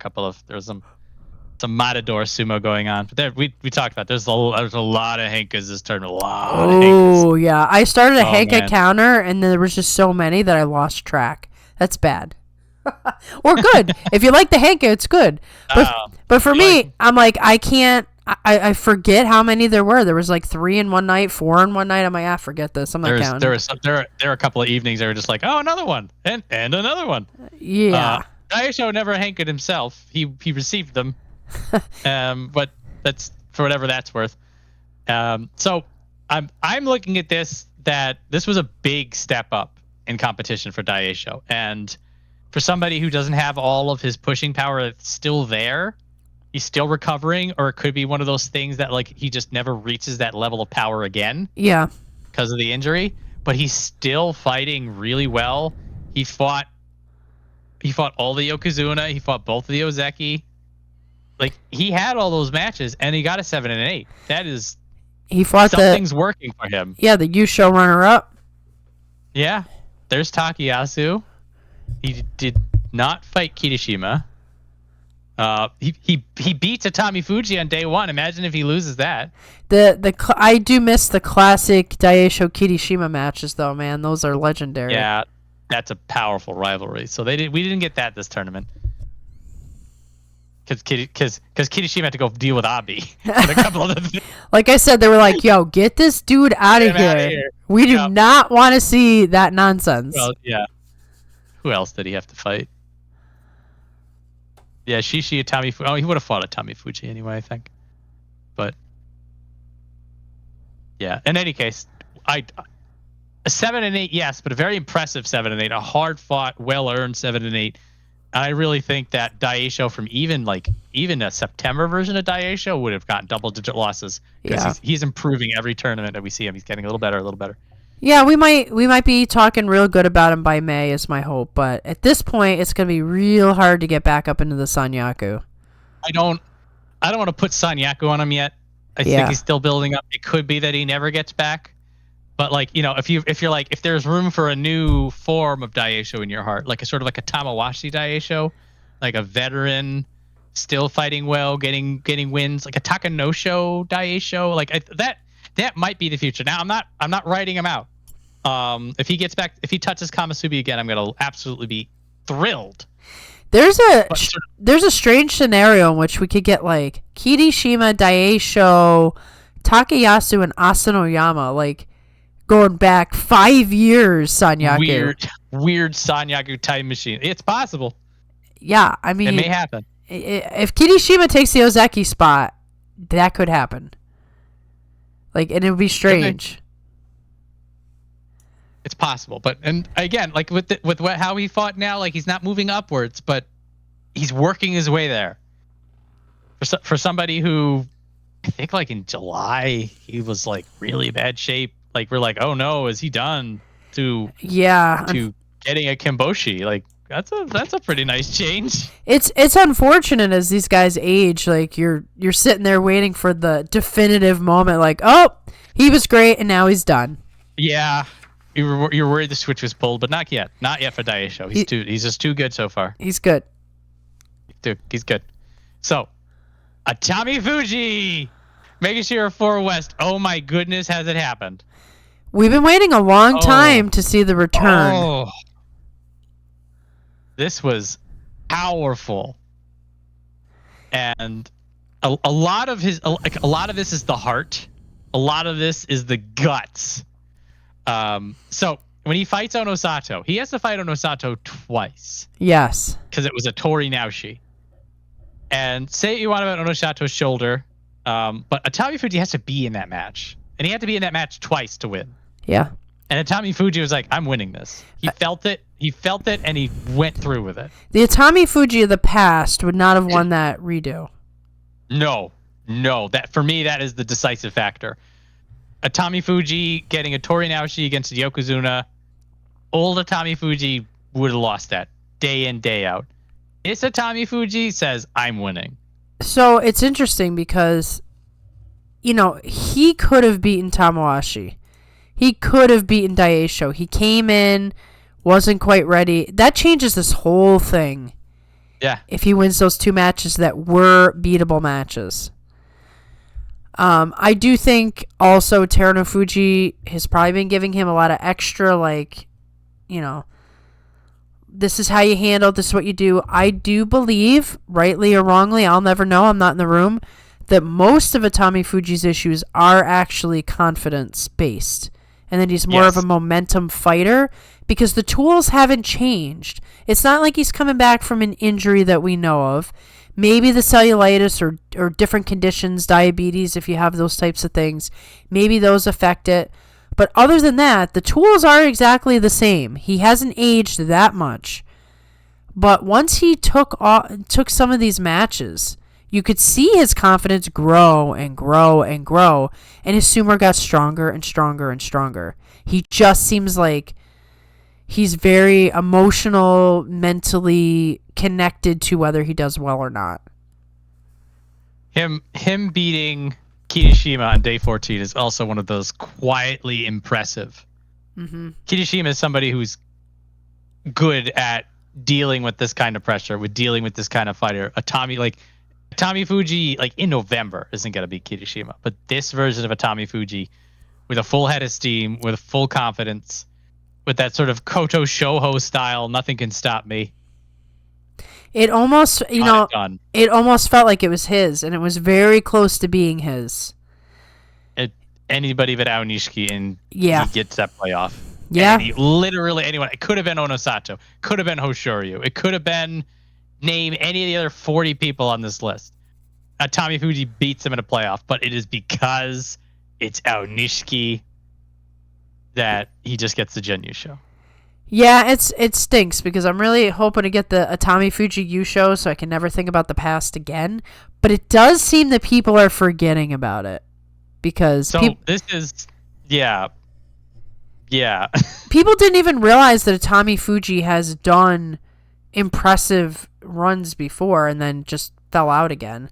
They were like acting like this was the first time. So it sounds like maybe they have forgotten the past and we'll just leave it back there. I still want the Yusho to make everything nice and clean and we wipe our hands of it. Everything for Atamifuji will come down to March. Mm-hmm. Not just because he's going to be in Sanyaku, but if he can do well in March like he did in January, then he's made it. Then he's figured it out. Then he's the talent that we all knew he could be. If he gets a 6-9, a 5-10, and looks lost and scared and confused, it's over. It's just he found a new high and then a new low. Yeah. And that's just been what he's been doing. He's been highs and lows. Yeah. So, we always say this for a reason. You've got to put two tournaments together to make the pattern. And we have no reason to think that Atamifuji can do this again unless he does it. It's if you want to see this dream come to reality, it's March. If he does well in March, it's good. We're good. Everything's good. But, Koto Shouho couldn't do it twice in a row. Oho couldn't do it twice in a row. A lot of people, that's that second tournament that's just not happening. Hence why that is like the standard for becoming Yokozuna. There's something about winning two in a row, doing extremely well 2 in a row. Ozeki, they don't make you win the Yusho, but it's got to be 3 tournaments that you're awesome in a row. Like, you just got to demonstrate that it's not a fluke. Yep. If nothing else, seeing this form of Atamifuji even once has been a treat. Just knowing that it's possible. Just knowing that deep down in there is that behemoth of a sumo talent that peeks its head out now and again. So, if this is all we ever get out of Atamifuji, I'll be upset, but I'm glad to have seen it once. Yeah. I'm just hoping to see it twice, if not more. Yes, and hoping to see him actually get the Yusho at some point. I think it'll be highly emotional for everyone involved. He'll cry. He will absolutely cry. I'm here for this. I don't think we'll see Terunofuji shed a tear, but if we do, that'd be amazing. Yeah, it'll be that stoic face, but like with like watery eyes. So like holding it back. Oh yeah. They'll do the zoom in on him, and it'll be like the same Terunofuji like hard ass look, but then like there'll be like this little glisten in his eyes. You're just like, he wants to, but he knows he's never gonna. I can already see it. It's the passing of the torch when Terunofuji made it back to Yokozuna, and Issei Gahama was actually it was probably the Ozeki one when he won the Ozeki Yusho, and him and Issei Gahama had that emotional kind of moment. I feel like the passing of the torch is him having that moment with Atamifuji. It may come to pass. I feel like if March happens, it's a real dream. Yes. We just gotta wait for March. Again, when's March? Where's the next day 1 of March? I know. I love and hate tournaments like this. Sometimes you're like, okay, I need a break from sumo. There was a lot of sumo. Now we're gonna, you need to recharge, you need to rebuild, and then you'll be ready. But after this tournament, I need it now. Well, February's a short month. February is a short month. We got to get through it. February also is just terrible. We've been over this. Dark, cold. Misery. If January is any indication of what our February is going to be like, I'll have to survive it. Distract yourselves with nonsense. But anyway, exceptional job at Tomifuji. Thank you for figuring it out for us. Giving us something holding happy. out hope.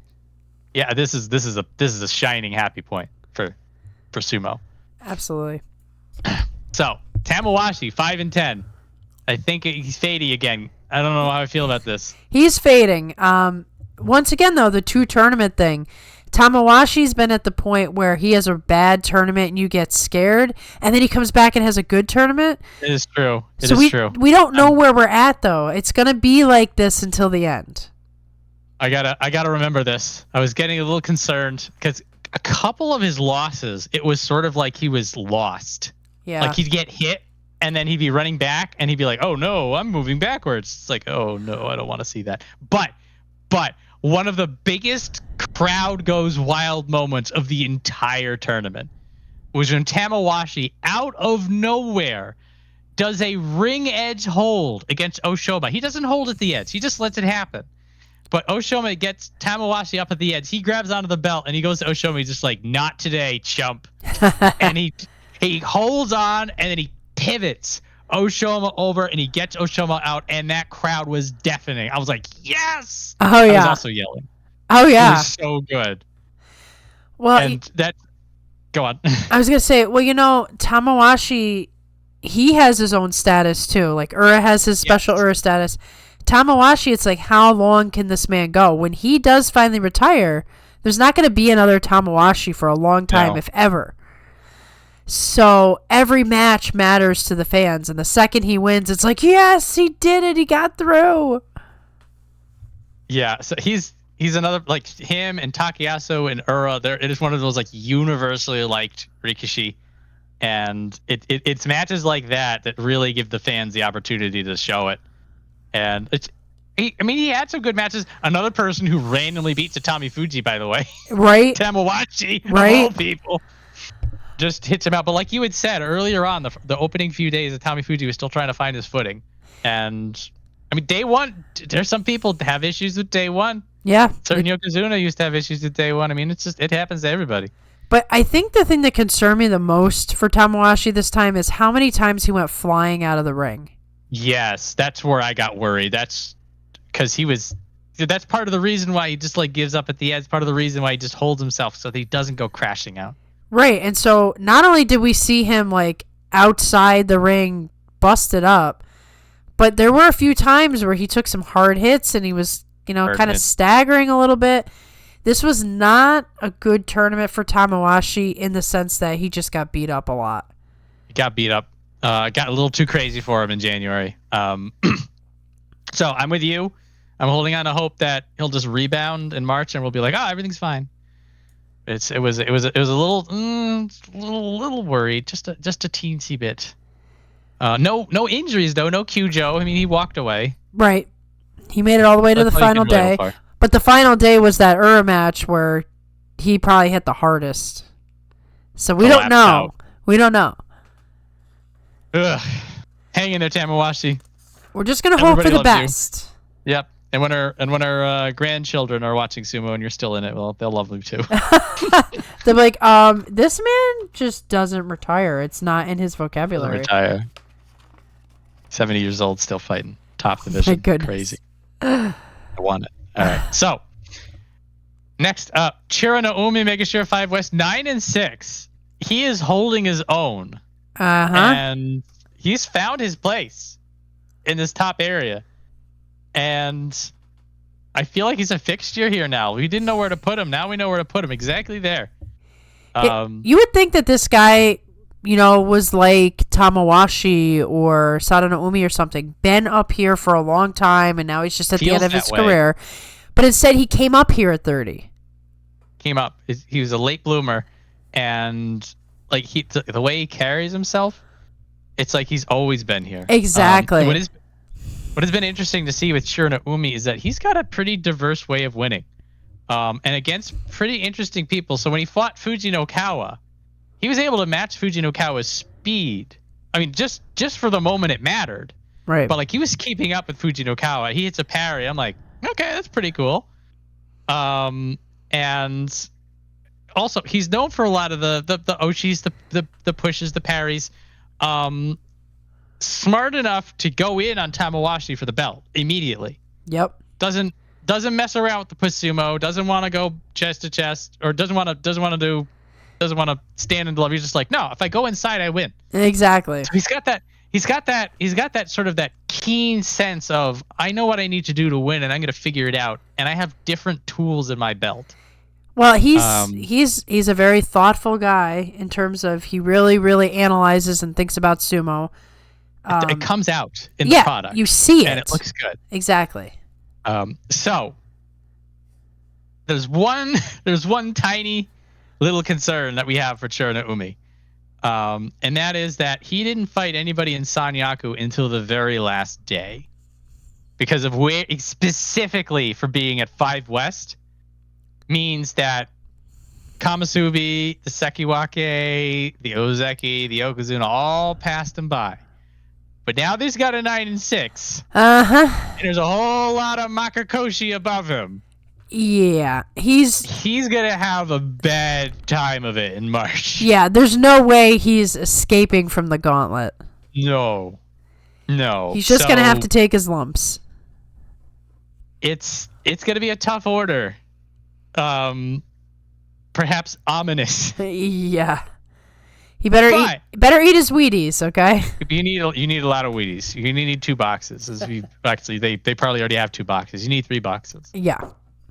But it'll be interesting, I suppose, to see, who's going to be the person he gets one off of. And again, this is where Churanoumi's, specifically his very analytical mind, may like, oh, look at you. Look at Oho. Let's look at Kirishima is not having a good time of it. So there's some potential. Wakamotoharu. Yeah, there's potential excitement. I don't know. There's some intrigue going into March that he's earned with a very good January. I'm just not terribly fond of his chances. No, it's so if you're a Churanoumi fan, hold on to January and a very solid performance. And then when March comes around, just remember January. Exactly. Just go into your happy place. Happy Churanoumi's happy place is like at this rank with this record. Like, this is pretty peak him. Yeah. This is what you want to see out of him. Yeah. So fighting this well against these people. So you come out of this tournament like, yay, I got my present, and then you worry in March. You worry in March. If it happens, it happens. Yeah. So another person who had a really good January. And again, these are some of the stories that are just sort of under the current. Hirodumi's name is not Onishki, but he still had a really good tournament, and the way he fought is very promising for the next time he gets thrown into the meat grinder in March alongside Churanoumi. And he is, if nothing else, he's saying, okay, I had my Sanyaku slot and you kicked me out of it. Okay, you keep kicking me out of the top 5, but every time he's down here, every time he's 6 or below, he's out of that crust, he fights his way back up. Yep. It's that low power. It's the persistence. It's advancing his position. So like he'll be low and he'll be persistent until you go out. Or he'll stick to somebody and they can't get away. Or he'll get inside and he'll transition from the push onto the belt. Yep. He's always thinking, how am I getting this guy out? And he's moving forward. And if you look at the lineup here, Oonokatsu, Tamawashi, Churanoumi, Shodai, Gonoyama, Kimbozan, Tokihayate, Wakamotoharu, Oho. The point I'm about to make is he's just better than them. Maybe not always, but he's good enough to be better than them, which is why he can't stay down at Maegashira 6. Exactly. So for when you have people like this, that when they get into the top 5 and they never stick, they just get squeezed out. It's what happens when you get down here that's just as important as doing well up there, because you cannot, like, if Kirishima keeps saying, send me back in, I'm ready for I'm ready for M3 again. Eventually they're not going to be able to hit him back down, because when you get down here, you got to keep working and rebuilding. Yep. And it's a mental battle. It's a spiritual battle, and he keeps winning those. Yeah, he doesn't give up and say, okay, I'm not good enough. He just says, all right, let me get back to work. Get back to work. And he does. And he looks good. And he is sharpening his brand of sumo. His drive is becoming stronger. He's able to deal with more.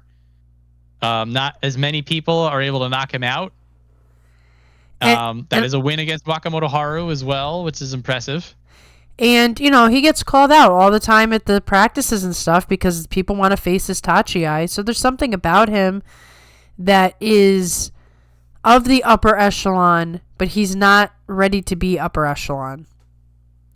Yep. He's got like pieces of it.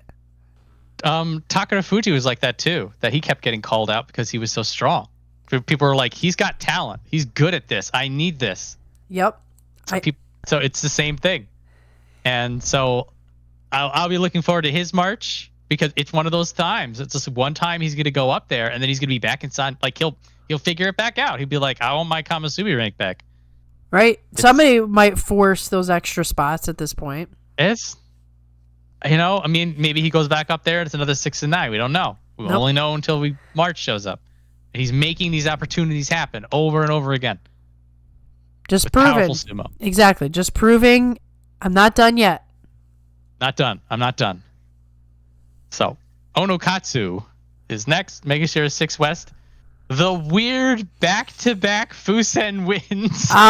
Whenever that happens, I don't know. So, it's very interesting because for everything else Oonokatsu has been having going on, like Mega Series 6 West seems to be about as high as he can get.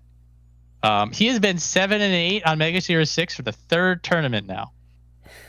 He makes it nice and easy to understand what rank he is at. It is like this, like we were talking about Hirodoumi. Like he goes up, then he gets knocked back down. He goes up, he gets knocked back down. Oonokatsu Mega Series 6 is as high as he can go because this is where the gaps in his sumo are being exploited.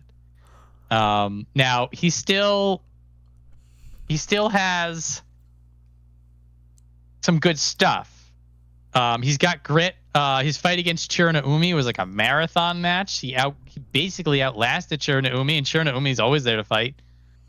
It was more the losses, particularly against Fujinokawa and Tobizaru. Both of those were longer matches too.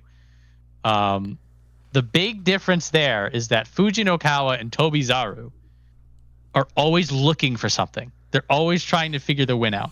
Mm-hmm. Fujinokawa is like a much more dynamic, explosive version, sort of the way Tobizaru was in a way. Right. And so both of them sort of Oonokatsu builds. He moves forward, he builds, he moves forward. So he's pushing sort of in the same direction. Meanwhile, Fujinokawa and Tobizaru are just like, if this isn't going to work, I'm going to try that. If that doesn't work, I'm going to try this. I think both of them try to leg trip on him. They're just kept going for it. And in those kinds of even matches, the person who's trying to find the different angle, the person who's hungrier for it in those even matches, they break the stalemate. And that's usually how you get those wins. And that's basically where Oonokatsu's wall hits. Yeah, and we had hoped, maybe about a year, I don't know, has he even been here up a year? Maybe a couple tournaments ago that there was going to be some more upward momentum for him, but this really is as best as he can do at this point. He's been in the top division since September of 2024. Okay. That tracks, but I wasn't confident. Yeah, so a little more than a year. Now I still think that Oonokatsu has a lot of potential. I still like his fighting style. I think that he can still make something of himself, but like when it comes to progress, he is now plateaued. Yep. He is now here. Now, keep in mind where he is Megashira 6. So he's still in the best. He's like still the top 20 in the world. Again, this is the context. This is always the context for our show. Is that we are talking about the absolute best of the best. Right. And so he's comparing best to the best. Exactly. Yeah.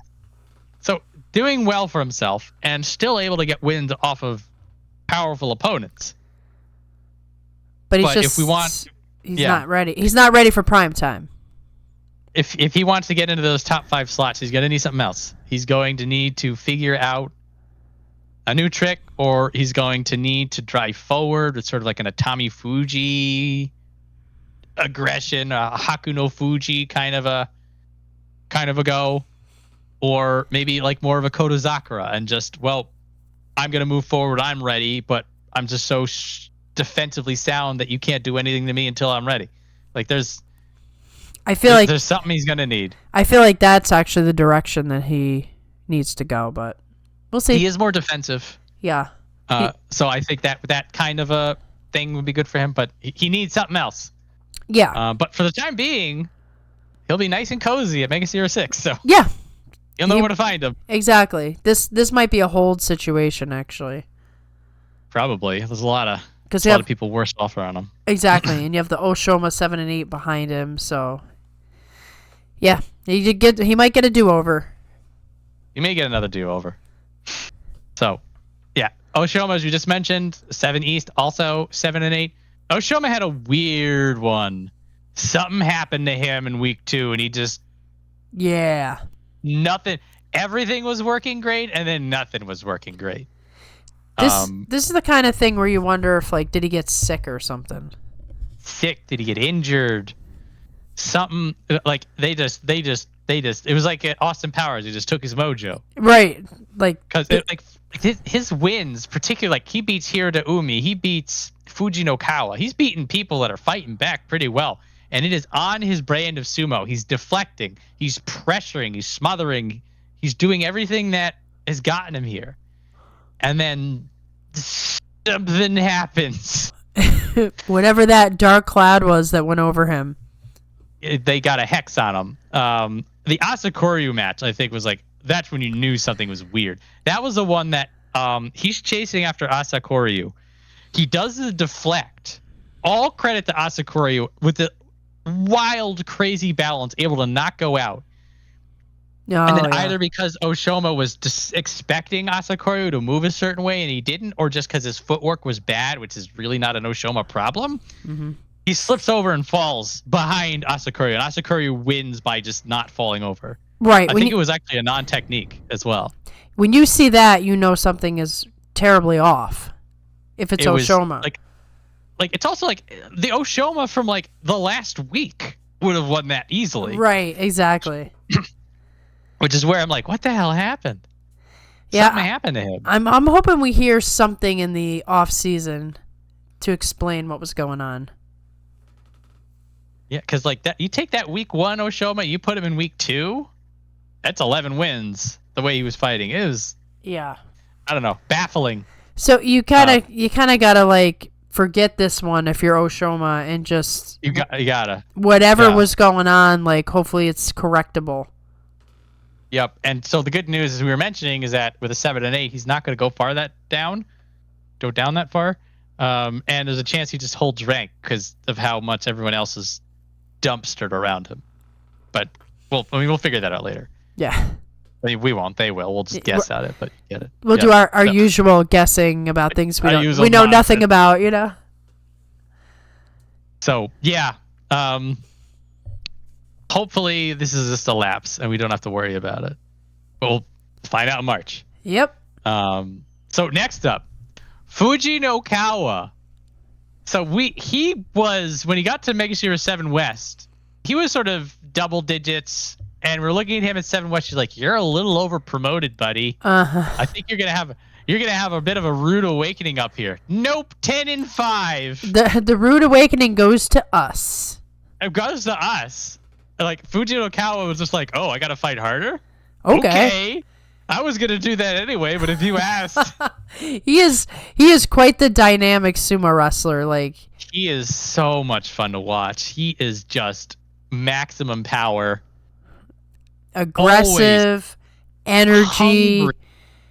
Like a little, I don't know, one of those little dogs that has so much so much bark that you're like, you know, I could take care of him. And it's like, oh no, he is literally going to just give you every little ounce of energy he has, and it's over for you. I was amazed. Yep. I could almost not understand what I was watching at times. He sometimes defies any sort of explanation. Worth noting is, being a smaller guy, like there was the loss against Shishi where he just gets absolutely launched. But for every loss against Shishi, and against Fuji, I guess, because they're right next to each other and they both basically won the same way, he gets wins against Gonoyama, Churanoumi, Kimbozan, and Tamawashi. Like all big. 4 of them are really strong people who are used to physicality. Roga too. Roga too. Roga counts. He's big. So he's beating them big people, which means he's able to figure out that power game. And also, again, Churanoumi and Tamawashi, they were the test for him. Yep. Because we were just talking about how Churanoumi is making his case known that he belongs in the top 5 by beating all the people below him. Yep. Fujinokawa beats that guy. Here is Gonoyama, who lives and dies off the Tachiai. Fujinokawa beats him.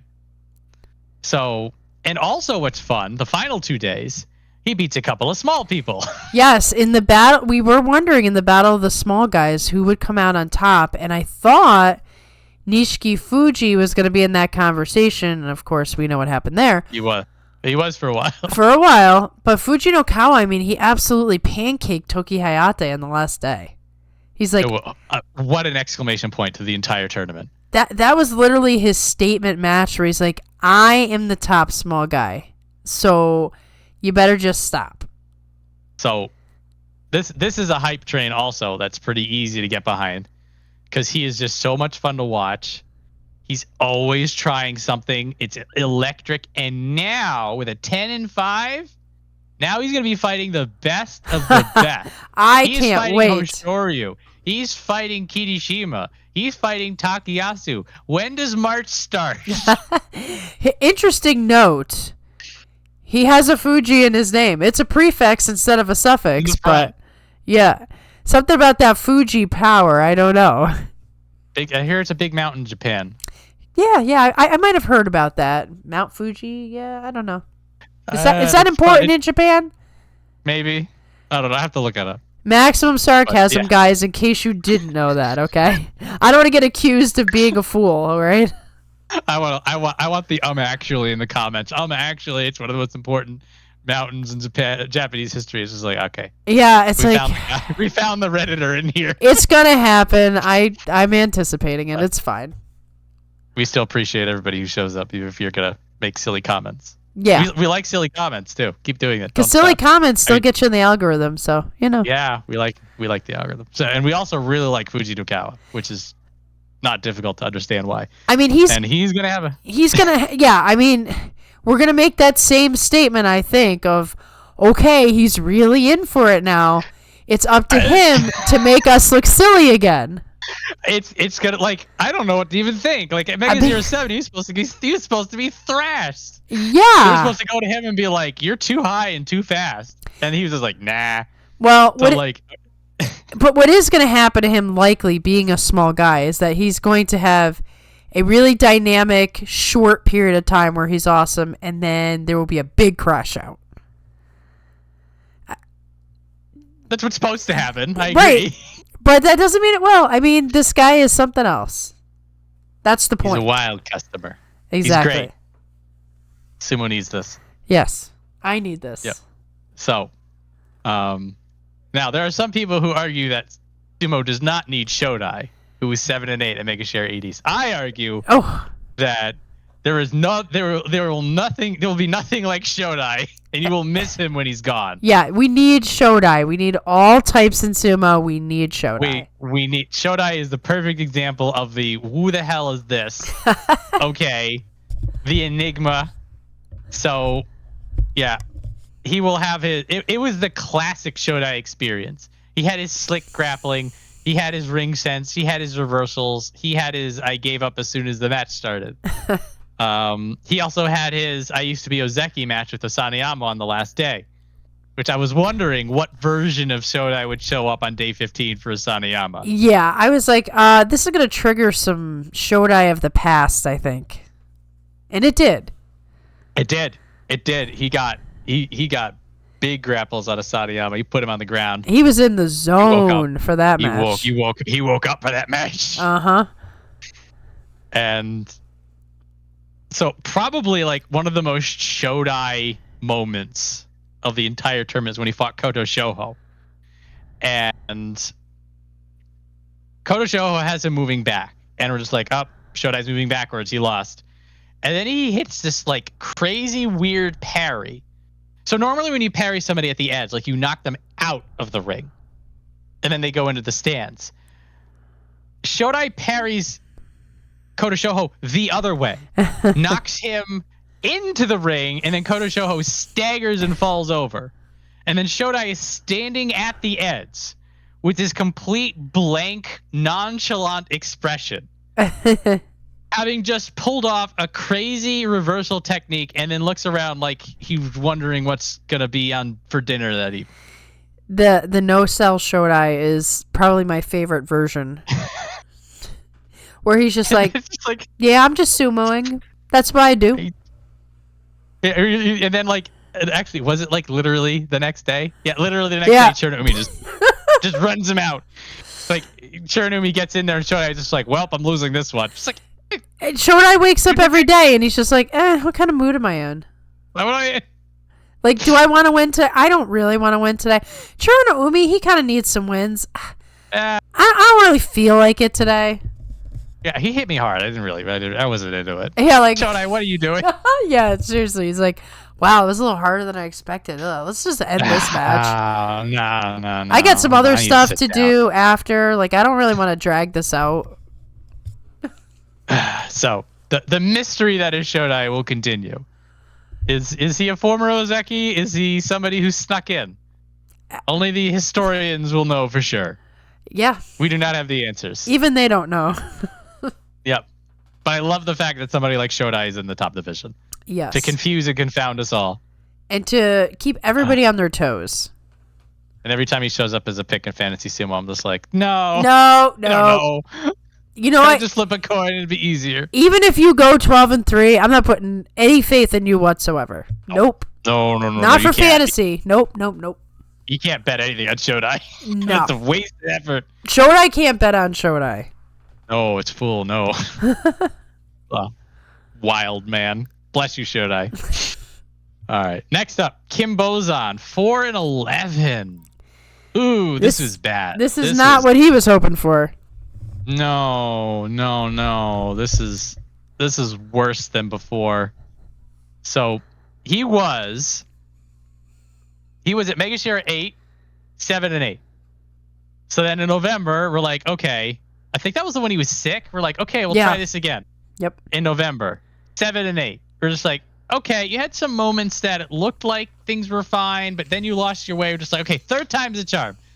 Surely, in January, which is last year, Kimbozan was tied for the Yusho. Surely, new year, new Kimbozan. Surely we'll make something work for you. 4-11. This was a disaster for him. Like, he really looked lost in the forest. It was a lack of balance. He was very top heavy this tournament, which meant that when he was able to get something to work, all of that power was going in to his opponent. And he was just inside. He was actually, I think, 2 of those 4 wins are like grapple belt wins. He just runs in, grabs the belt, and shoves them out. And I'm looking at that, I'm like, ooh, Kimbozan going inside. Yep. Not just cracking people in the face with those big long arms. Well, he has that capability, and it's awesome when he sort of switches that in. But you wonder sometimes, like, does he have an identity crisis? There's something going on. So we're talking about identity crisis. They give him Hatsuyama on day 13. Possibly the closest thing to a gimme you could possibly have as a Megashira 8 wrestler.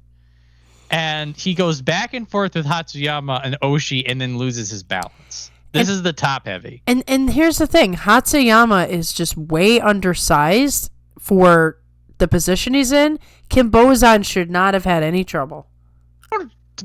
Like, that loss, I'm like, okay, Kimbozan is lost. We might find out, like, something crazy happened during the tournament. You know, I hope there's an explanation. It is a rough time, and Ah. Ugh. I wanted that Kimbozan winning Yushos and looking hungry and angry. Like I was just like, that's a good Kimbozan. That's a fun Kimbozan. This one, We just want to forget about. Oh, we were talking about. Some people want to forget January. Kimbozan wants to forget January. Yeah. Rebuild, re-rack. Take your massive demotion that you're about to get. God, there's still good sumo in there. Just where did it go? Well, hopefully, please, Kimbozan, talk to me. Hopefully they'll put him down appropriately, and then he can rebuild, like you said. He'll be double digits. Like at that point, you have to do well, and I'm gonna be very upset. Or else you're going to Jurio. It's not a Churanoumi thing. Kimbozan, he still got fight in him. Right. He just something goes wrong and he can't. Something goes wrong. He can't come back like some people can. Not mid tournament anyway. No, he's all sorts of lost. Get him grounded. Yeah. Maybe he'll bounce back. Let's hope. So there's another one that wasn't quite what we would hope. Gonoyama, Megashira a 9 with a 7 and 8. You're way too low for a 7 and 8, Gonoyama. He hasn't been right in a while. It's his Tachi. It is all or nothing. Yeah. So I will say, I did actually, I went through because I'm just like, does he really lose 100% of the time if he doesn't get it off the Tachi? 4 of his 7 wins were actually a follow-up. So half of his wins were in the mix, as it were. Okay.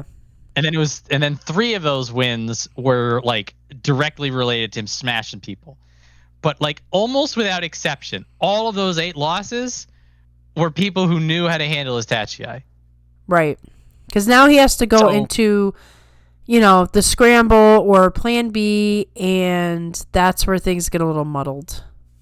That is, yep. And that problem, like when he was up in the top 5 and like slowly on his way to figuring it out, it was like there was those little things that he was starting to improve on. Like he was able to drive better. He was able to stick to people. He was able to make his power felt a little bit more.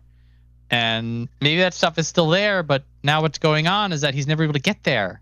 Right. Because they matador him, they slap him down, they just eat the power, and then he can't do anything. I think it was against Mitakayumi. Like he hits Mitakayumi pretty good. And this is a Mitakayumi that's been giving up at the edge most of the tournament.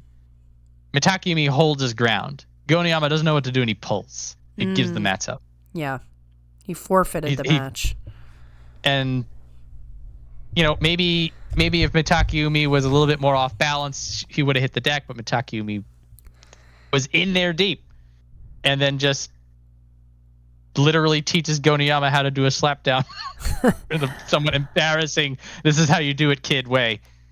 So Gonoyama is, well, the hopes of him rebounding into the top 5 in the way that Hiradoumi is doing seems to be on pause. I am concerned that Gonoyama is the guy who kind of snuck in while things were not great, and he hung in there, but like I think he's just getting surpassed. I think just everybody is so much better than him. It does feel that way. I hate to say it that way, but it's the truth. Yeah, and he's just getting outclassed. Yeah, he just looks outclassed by everybody, and it's like he just snuck in at the right time. We had this period of time where everybody was unsure. We didn't have the top solidified. Having a hard, fast Tachi was good enough. And it's just not good enough anymore. He's Chiyomaru, but younger. Yeah, basically. So, Chiyo Tairyu. If you want him to be... Yeah. I meant to say Chiyo Tairyu. You knew. You know what I meant. I knew exactly what you meant. If we want Gonoyama to be in a contender again, I think he needs to do more work than we thought he did.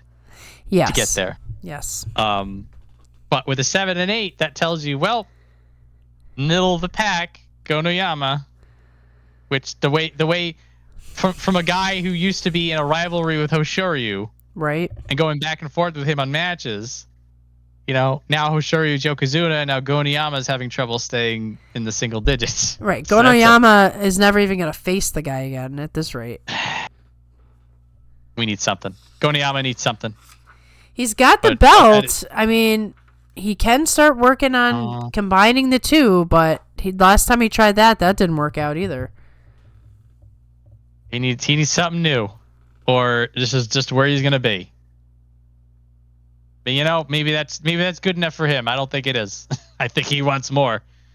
Yeah. So we'll see if he gets at it. Yeah. Wish you the best, Goniyama. Yeah, this may be a long project, not just a refinement kind of a thing. All right. So next up we have Roga, Megashira 9 West, 7 and 8. He's back to 7 and 8. That's 7 and 8 champ. That's his brand of sumo.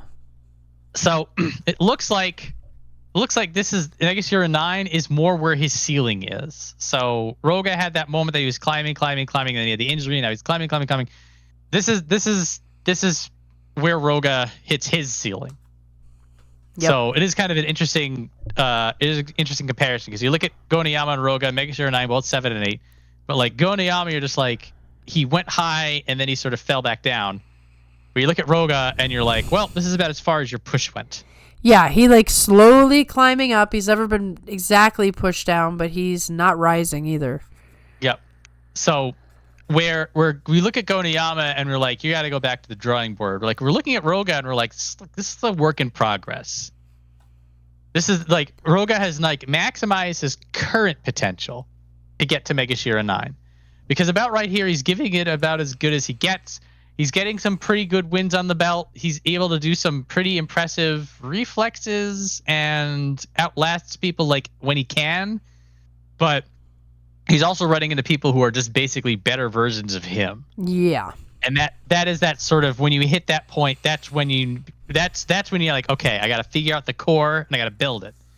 So Roga is now hitting that point.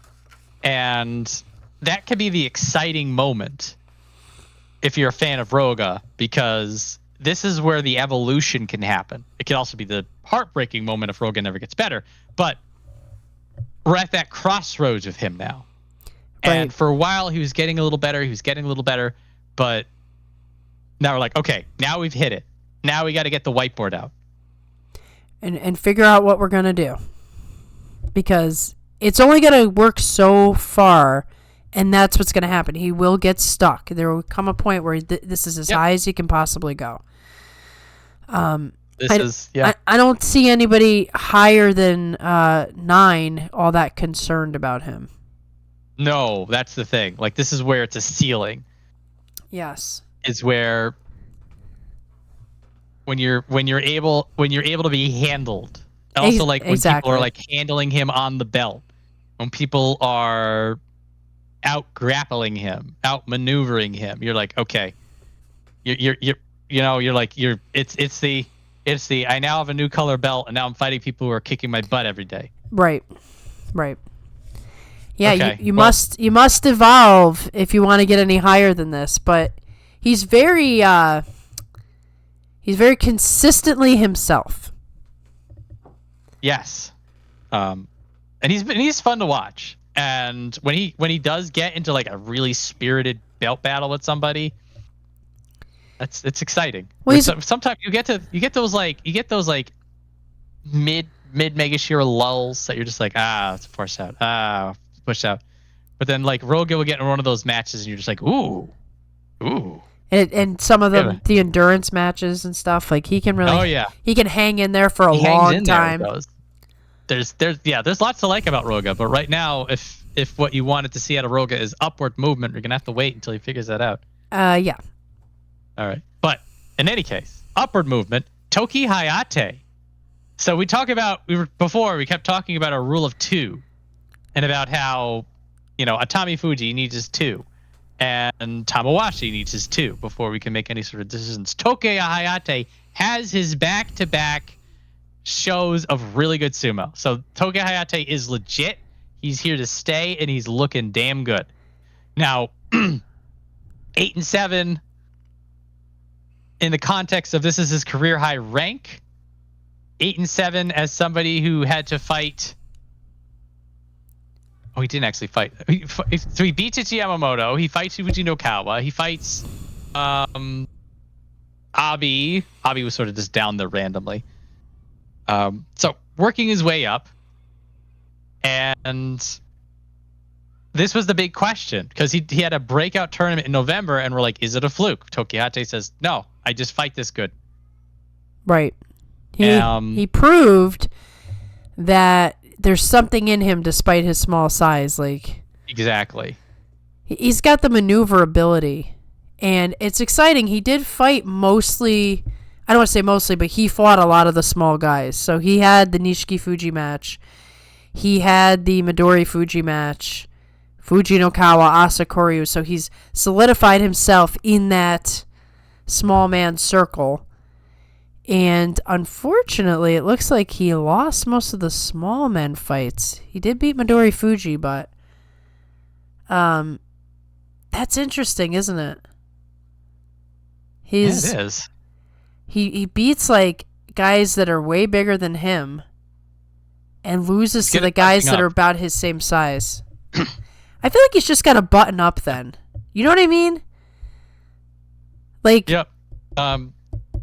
So what was Oshoma and Roga were two interesting matches because on Roga he outworks him. So that's Tokihayate's sort of his powerful drive to go forward.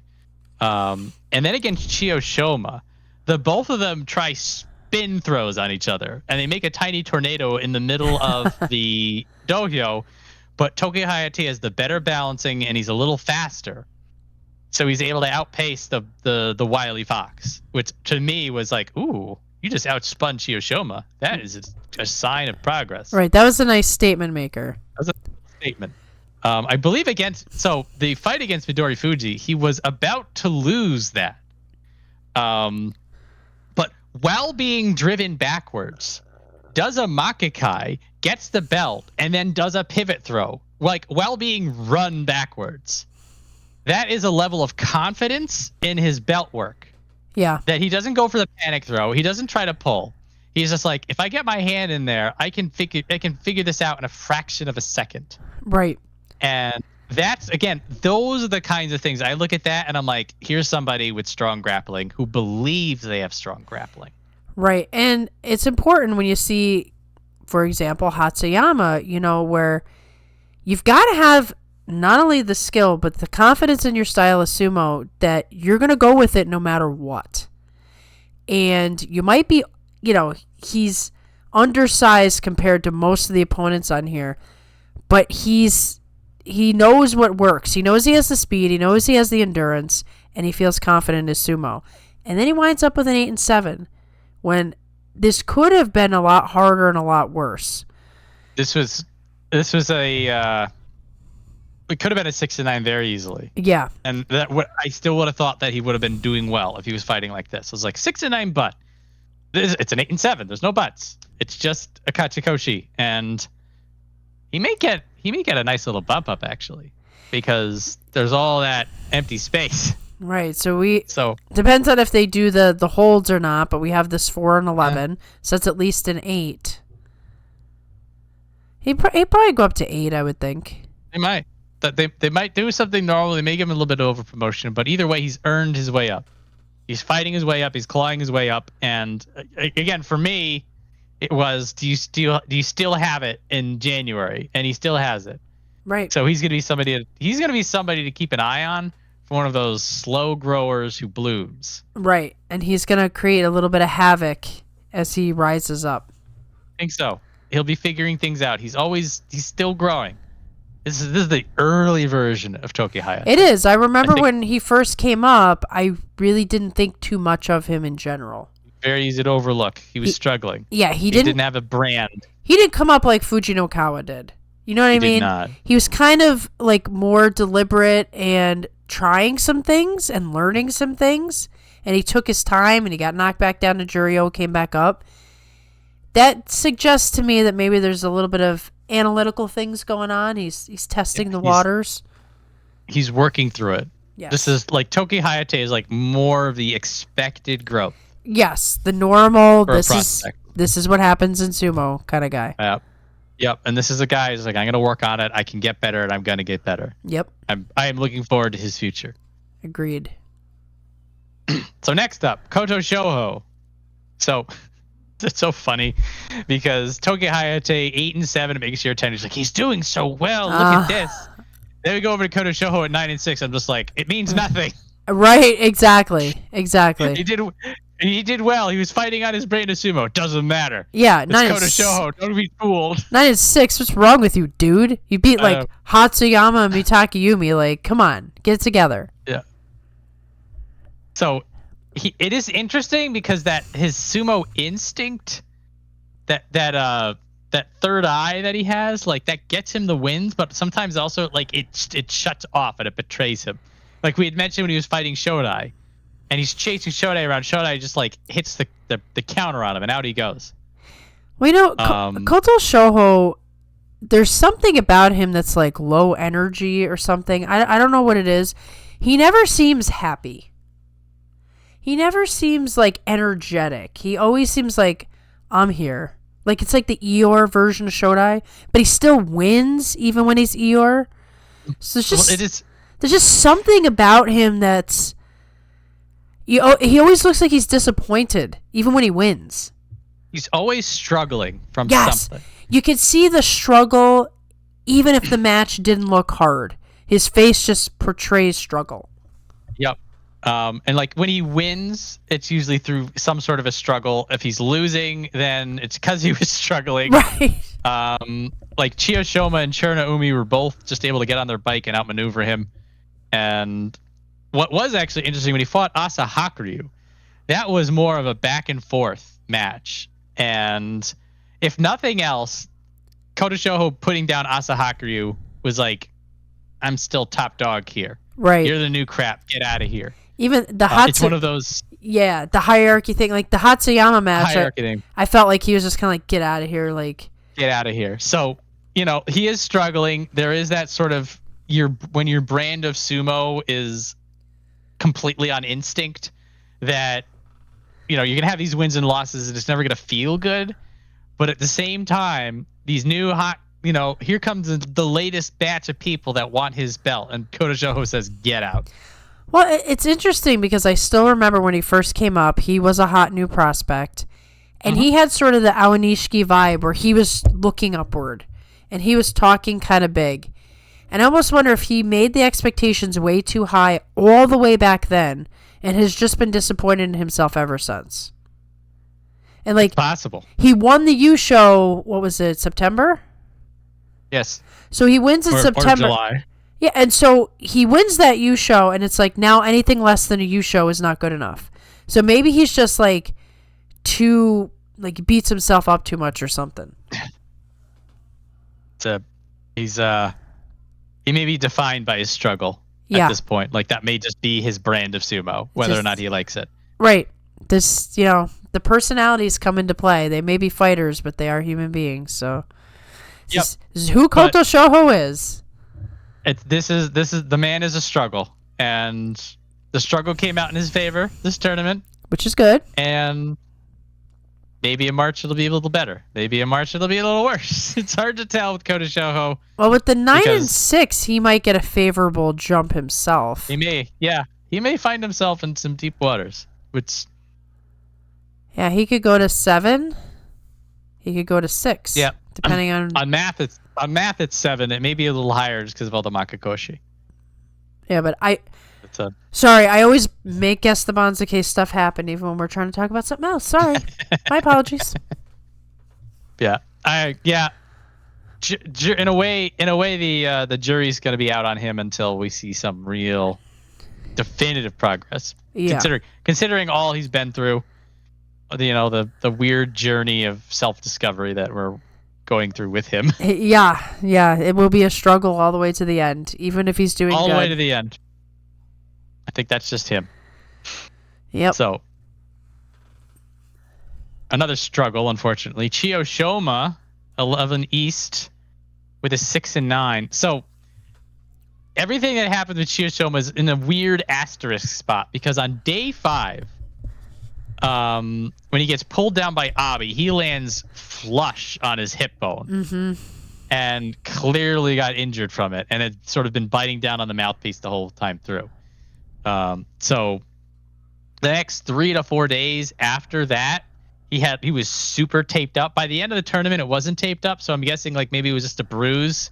Mm-hmm. But even so, when you have a kind of an injury like that on you, it's hard to really gauge where the sumo is because he's fighting through the injury. Right, and he's up there in age now. Like, it's not the same thing as these other guys. And so, like, there are sometimes he would he would do these like real kitchen sink kind of fights that he would be throwing all these techniques at people, and they'd all survive it, or they'd outmaneuver him. Like we were mentioning with Tokihayate, like they both got into a spin. Now the Tokihayate match was before the Abi loss, and so like maybe that is part of Oshoma just doing what he can at his age and still looking good and fun doing it, but just not as good. But then like when he gets outlasted by Roga the next day, you're just like, maybe that was the hip. Maybe he just couldn't pull Roga the way he needed to win. You know, just like, or maybe the hip was just there and he just got a 6-9 anyway. It's hard to tell. Hard to tell on him. Yeah, and when you're at the twilight of your career, you know, all we can ever say is like what happened then. We can't really even do any projections for the future because we've thought before, okay, this is it. He's done. And then he comes back and gets double-digit wins. Yep, and so he'll, if nothing else, Oshoma was always aggressive. He was always going forward. I'd be a lot more worried about Oshoma if he was moving backwards, if he was fading. But Oshoma, there was always an aggression.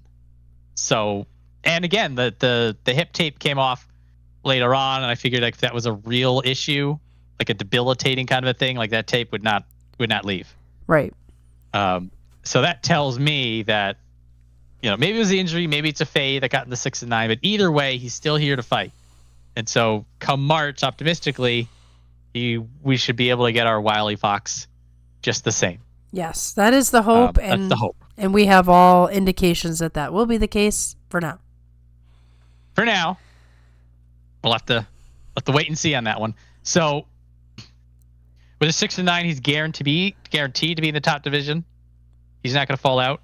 Now that we're down this low, when we see people with Makakoshis, we'll have to decide whether or not we're going to see them again, which for a couple of people will make me sad. But we're at that point. Just as a thing to think about. Yes. So, Nishifuji, we were mentioning him a little bit before. Megashira 11 West, 6-3. Another frustrating Kyujo. Apparently, this one was just got injured while fighting, not previous injury. Aggravated himself, not a previous injury, not a aggravated something, not a stuff.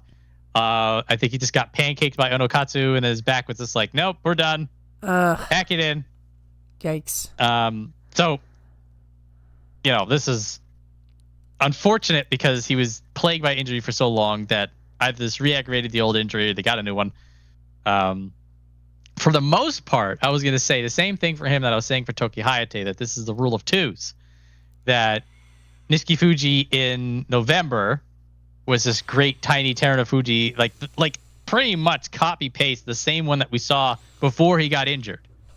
That tiny aggression, that small package, big power, that I'm fighting like I'm 200 pounds bigger kind of a wrestling style that was so cool with him was back when he was, you know, he was 6-3. Right. It's such a shame to see him go down like that because it did seem like Nishifuji was back. I was looking forward to, you know, seeing him in the pack of small guys because when he first came up, there were not all these small guys. It was him and Midorifuji. And they would never fight each other. So it was like, oh, let's see him in the so-called small division, and it was looking great. And then he gets injured again. Yep. So standout win for him is against Asahakuryu. Asahakuryu, who is an absolute gangbusters fun guy at this tournament. And that was using his power, grappling, and drive against somebody who's really good at it and knows how to defend against it. And he gets that win. So I saw that. I'm just like, Nishifuji's here. We're good. Hell yeah.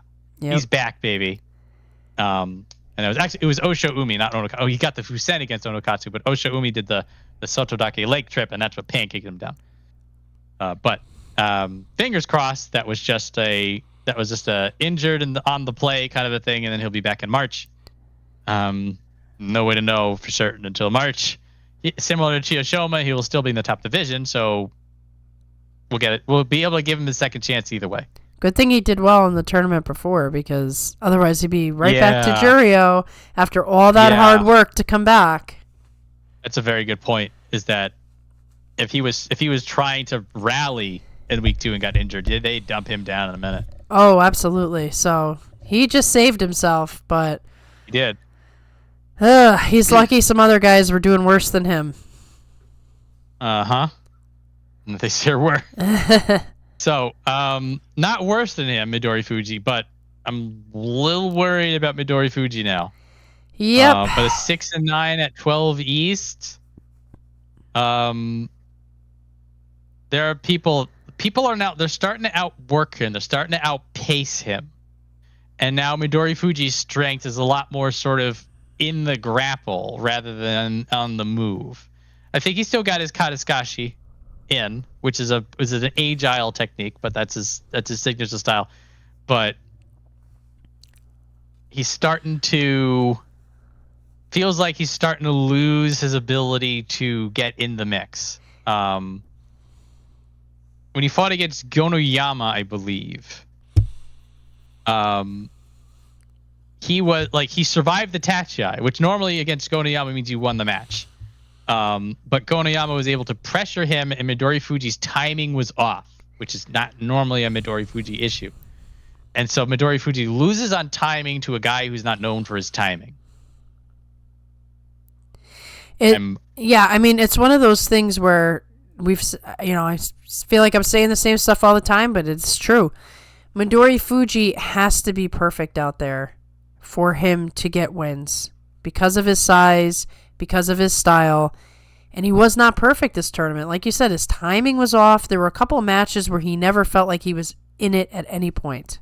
Yeah, that's the concern, because Midorifuji, even from like 6 months ago, like he could have a 6-9, but like every day he's in it, every day he's fighting. Now, this isn't to say he's been giving up. Like, it's not that kind of a fade. No. If it was the letting up at the edge kind of a fade, I'd just start crying because I knew he's gone.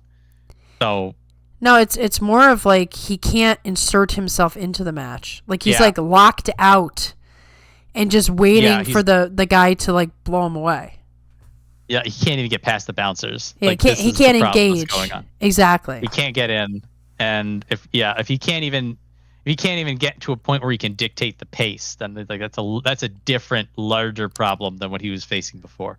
Right, and part of that is a lot of his opponents have adjusted to his style, so just it's tougher. It's tougher being small and having to find the right angle to get in there so that you're not overpowered. A lot of these guys have way longer reaches than him as well. But that means maybe he's getting a little slower. I think he is slowing down.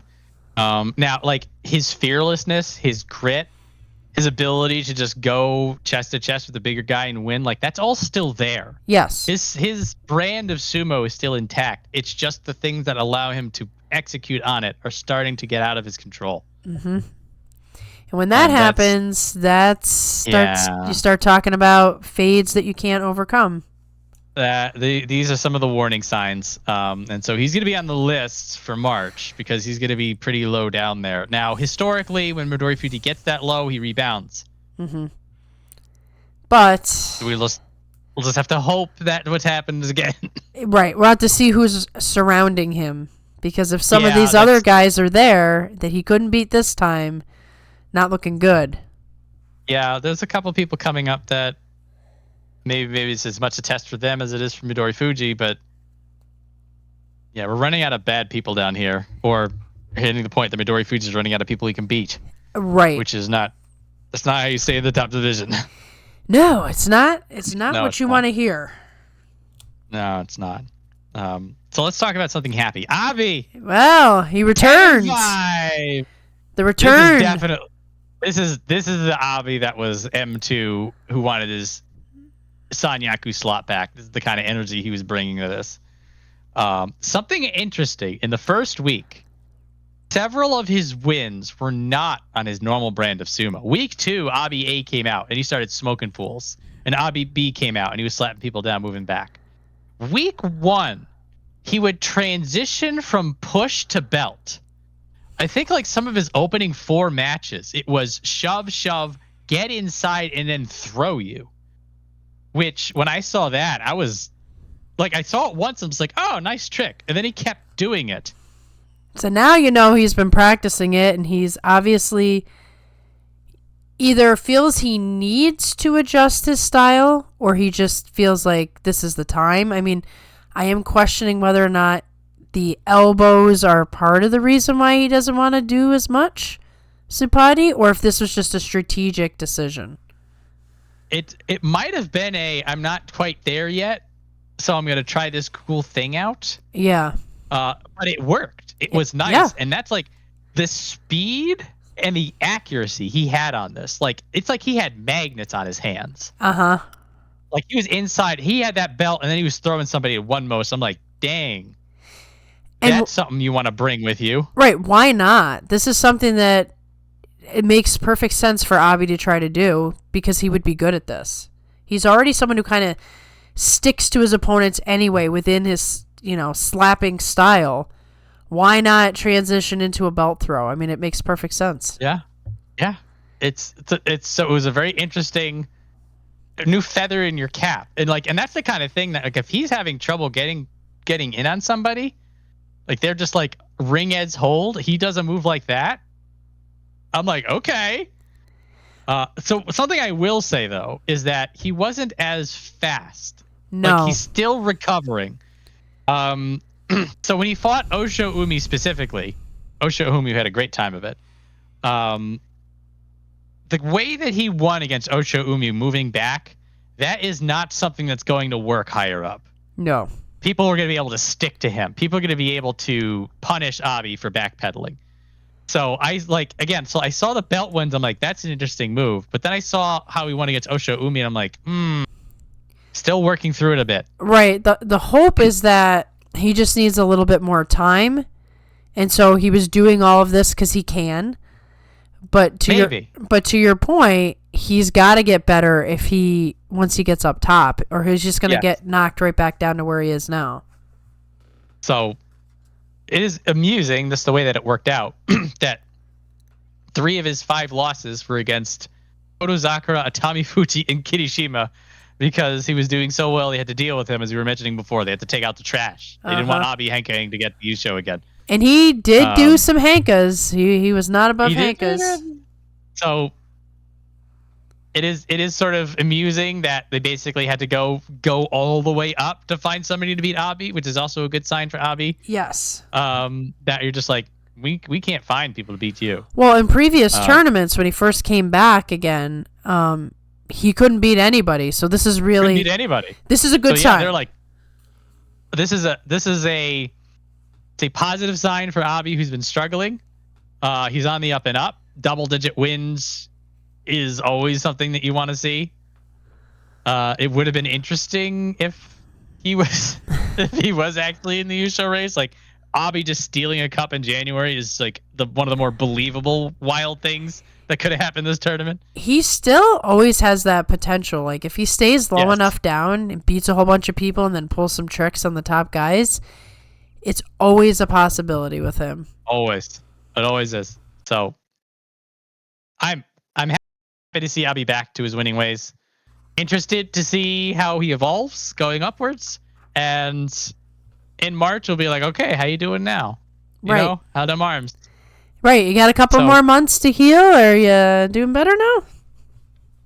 I am optimistic. More optimistic than I was on Abi this time in November, I'll tell you what. Yes. This was a pleasant surprise. A pleasant turnaround.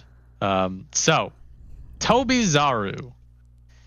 7-8, 13 East. You want to talk about a fade. You want to talk about somebody slowing down. Yep. You want to talk about somebody near and dear to your heart who may no longer be in the top division for much longer. Getting the 7-8, I think, was the more impressive part. Yeah, he saved himself. He saved himself. He dug in there. But he is really, the speed and the reflexes that like defined his fighting style are starting to go away. Yeah. When he fought Asahakuryu,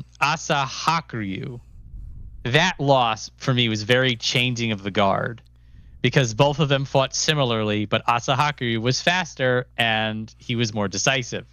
So like when that loss hit, I'm just like, Tobizaru has just found his replacement.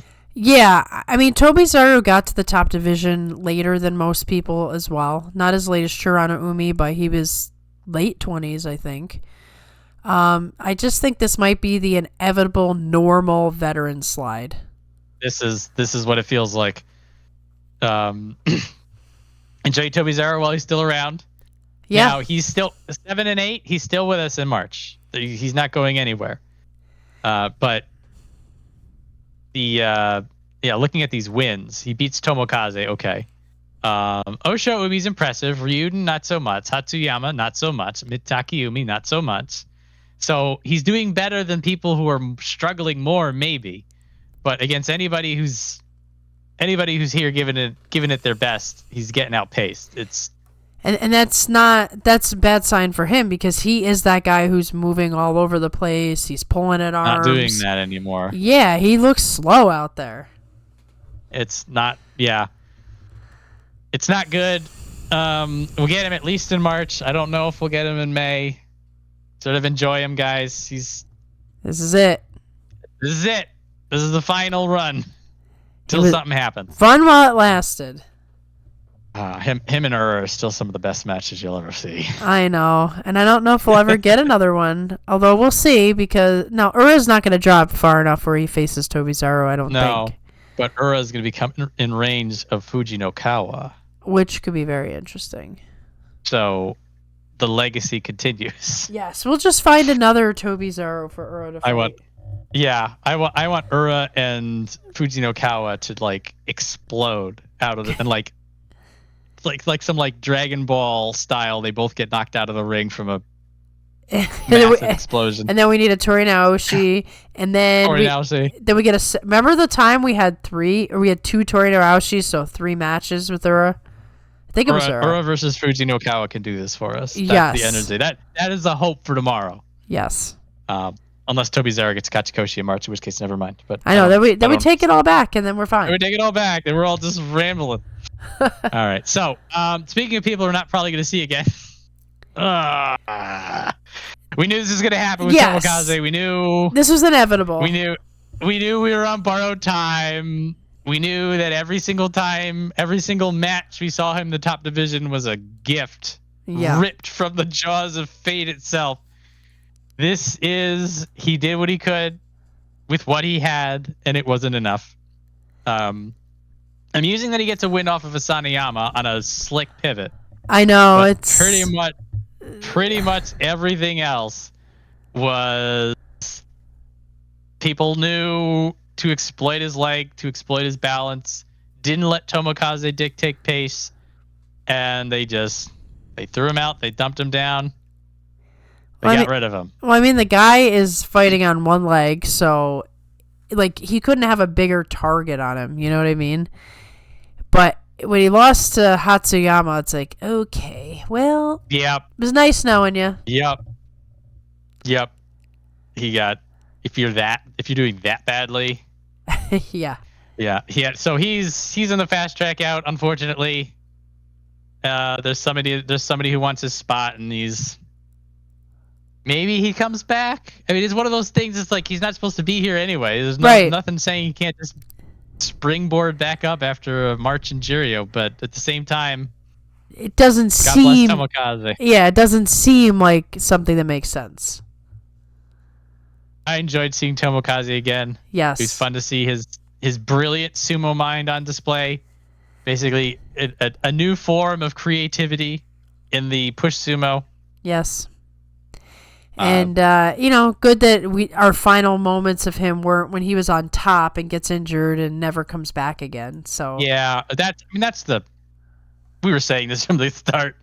The fact that he comes back, that he does the victory lap, is just like they couldn't keep me down. Exactly. Like that's what I'm holding on to for Tomokaze. The question is he the kind of guy who will just fight in Jurio for years and that's that? Why not? Or will he retire early like some others have? I would assume he's going to hold on until he doesn't have a salary. Yeah, I'm guessing he's Ikioi type. He's an Ikioi-ing it. Yeah. I mean, I think he still have, there's a couple people. There's also a couple of people like Shimanoumi still hacking it out. Yeah. I'm like, what are you doing here? Get Right. out. Well, I thought we were done. Yeah, but let's see. Tsurugisho's still slumming it in Jurio. I knew there was somebody. Hidenoumi's still in there. I think Hidenoumi's done though. Nishikigi, like you can just be down there in Jurio just hacking away for years. That's true. Still doing good sumo, but Sadanoumi, is he? Well, we'll talk about him. He was in the Yusho. Sadanoumi got the door shut in his face. We'll talk about that. That was actually a very good moment for Asahakuryu. Yes. But for Tomokaze, thank you for everything you brought to the top division. He is the story of the one whose fate denied, but his willpower says, "I don't care what fate says. I'm coming back." Yeah, and you gotta appreciate guys like that. Slow clap. You savor it. Slow clap. Yep. All right. Next up, Yusho contender. Another slow clap. I don't understand this. I don't understand this either. At some point, I mentally checked out. Whenever Shishi would just keep winning. So technically, like I had to like, okay, what the hell is he doing? Low center of gravity. He was actually lower than he's been before. Yes, he has improved that. Combined with his baffling, lumbering balance and just being big. And all three of those things came together and made the match fixing committee have him face Yoshinofuji, Daieisho, and Kirishima for some unknown reason. Well, they did still. Yeah.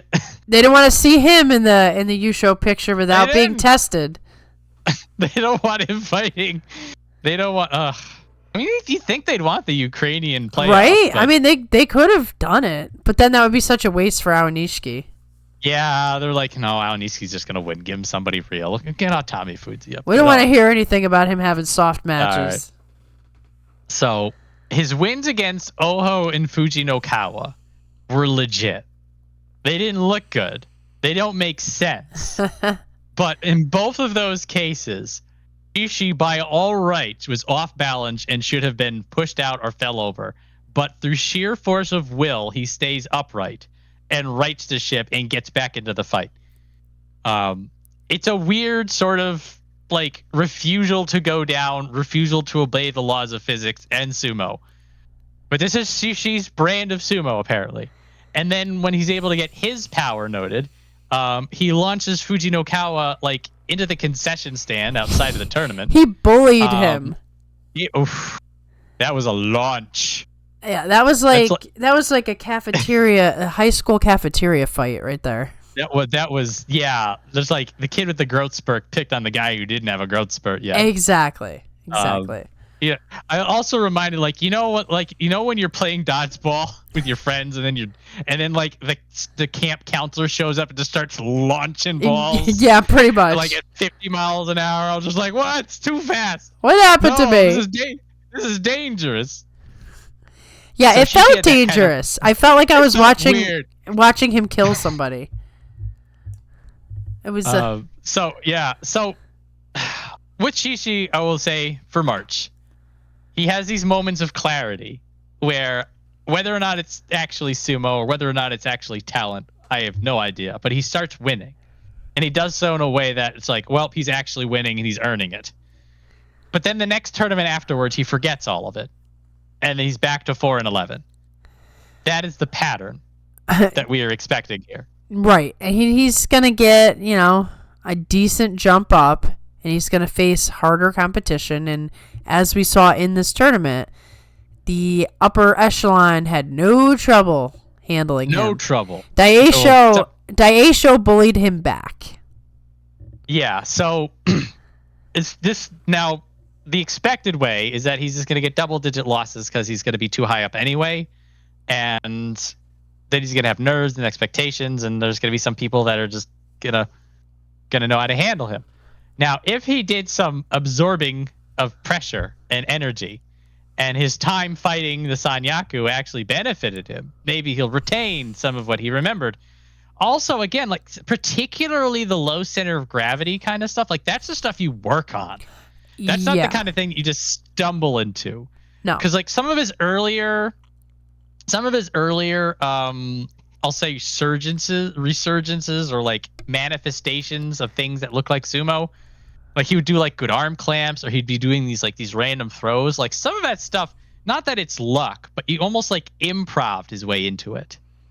You don't improv staying low. You've got to train that. Well, yeah, I think this is a good example of how the fundamentals mean so much. So between staying low and having balance, look at how far you can go without technique. So he's got the balance, he's got the low center, and he's strong. And he is basically fighting sumo without doing sumo. He's just doing the basics. It is possible. It is possible, yes. This is what's like really fascinating about Shishi. Like it's just like if you break it down, you're like, what you're doing is correct, but it doesn't look correct. Not at all. Not at all. They could make an anime about Shishi. They really could. I kind of feel like if he really starts taking off, he's going to become a legend. Mark my words. There will be a legendary story told about Shishi. It is entirely possible. Like I look at Shishi and I'm like, here's some weird anomaly who's just going to hang out in the bottom part of the top division until somebody figures it out. And sometimes I look at Shishi and I'm just like, this is just the first chapter of a weird ass story that's long and colorful. And I don't know what book we're reading. And you're sitting there and you're like, I don't understand, but I keep reading anyway. Just keep reading. I can't stop it. I can't. I gotta know what happens next, but I'm confused every time I turn a page. It makes no sense. It defies all convention. He's also developing quite the fan base. I'll believe it. Because he's not your standard guy, so he attracts people who are like, I want to root for this guy.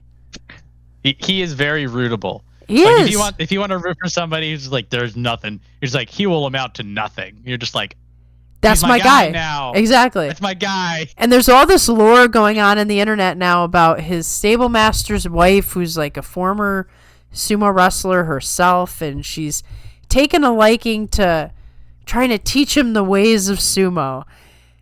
Whether that's even true or not, that is perfect to make a fan base. Very Shishi. So Shishi. So I look forward to the lore that continues with Shishi and being confused. Being confused. This is the brand. Yeah. If you don't understand what's going on, you're doing it right. Exactly. Hey, we take all kinds. Remember, sumo needs all kinds. This too is sumo. Like if everybody just did belt stuff and it was Yorikiri's all day, you would stop watching sumo because it'd be boring. Exactly. We need Shishi. Shishi makes it interesting. Makes it interesting. Makes it confusing. Maybe angry, but you're still feeling something. Exactly. And for every Shishi, there's an Asanayama, there's a Fujinokawa, you have an Onosato. All different. Exactly. All different. We need it. We need more weird. Actually, we're getting a little samey. Yeah, I was gonna say we are losing some of the weird. There was a lot more weird in the past. Because Tobizaru is going down. I know the void is felt. So, next up, Takayumi, the 7 and 8. I hope he doesn't go down. I need him. He's close. So time is definitely catching up. He's also, excuse me, he's also adopting his friend Shodai's off switch. Oh yeah, which I'm not too keen about. Pretty much every single time he got to the edge, he decided he didn't want this anymore, and he just let it happen. Yeah, and it's the new way. So, I mean, some of this is the Shodai, I don't care. Some of this is the Tamawashi, I just want to preserve myself and not get injured. It's a sign. For Takayumi, he would be never say die. Like in his Sekiwake days, It would just like you'd need to like get you need to get like a crane and winch him out. Like he wouldn't leave. Well, I'm gonna spin some yarn, but I feel like Okay. there could be some real validity to this.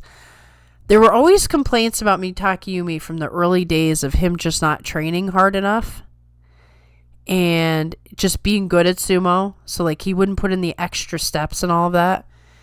His mom was so incredibly passionate about sumo. She brought sumo to life. It's possible with her passing that he's just got nothing left.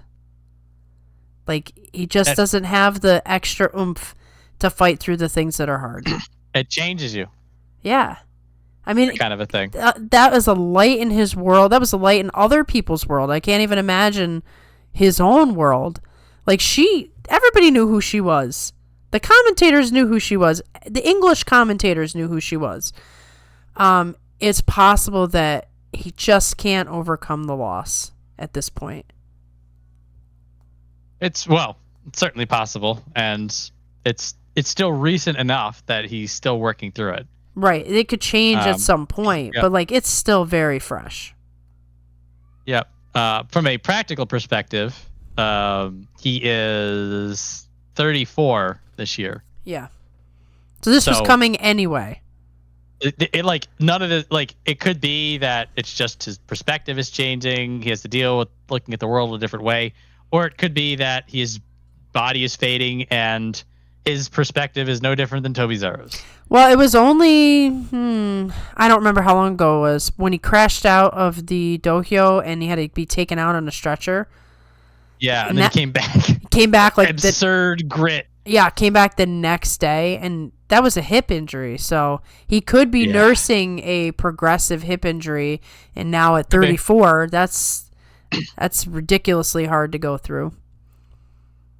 So there's a lot of reasons why.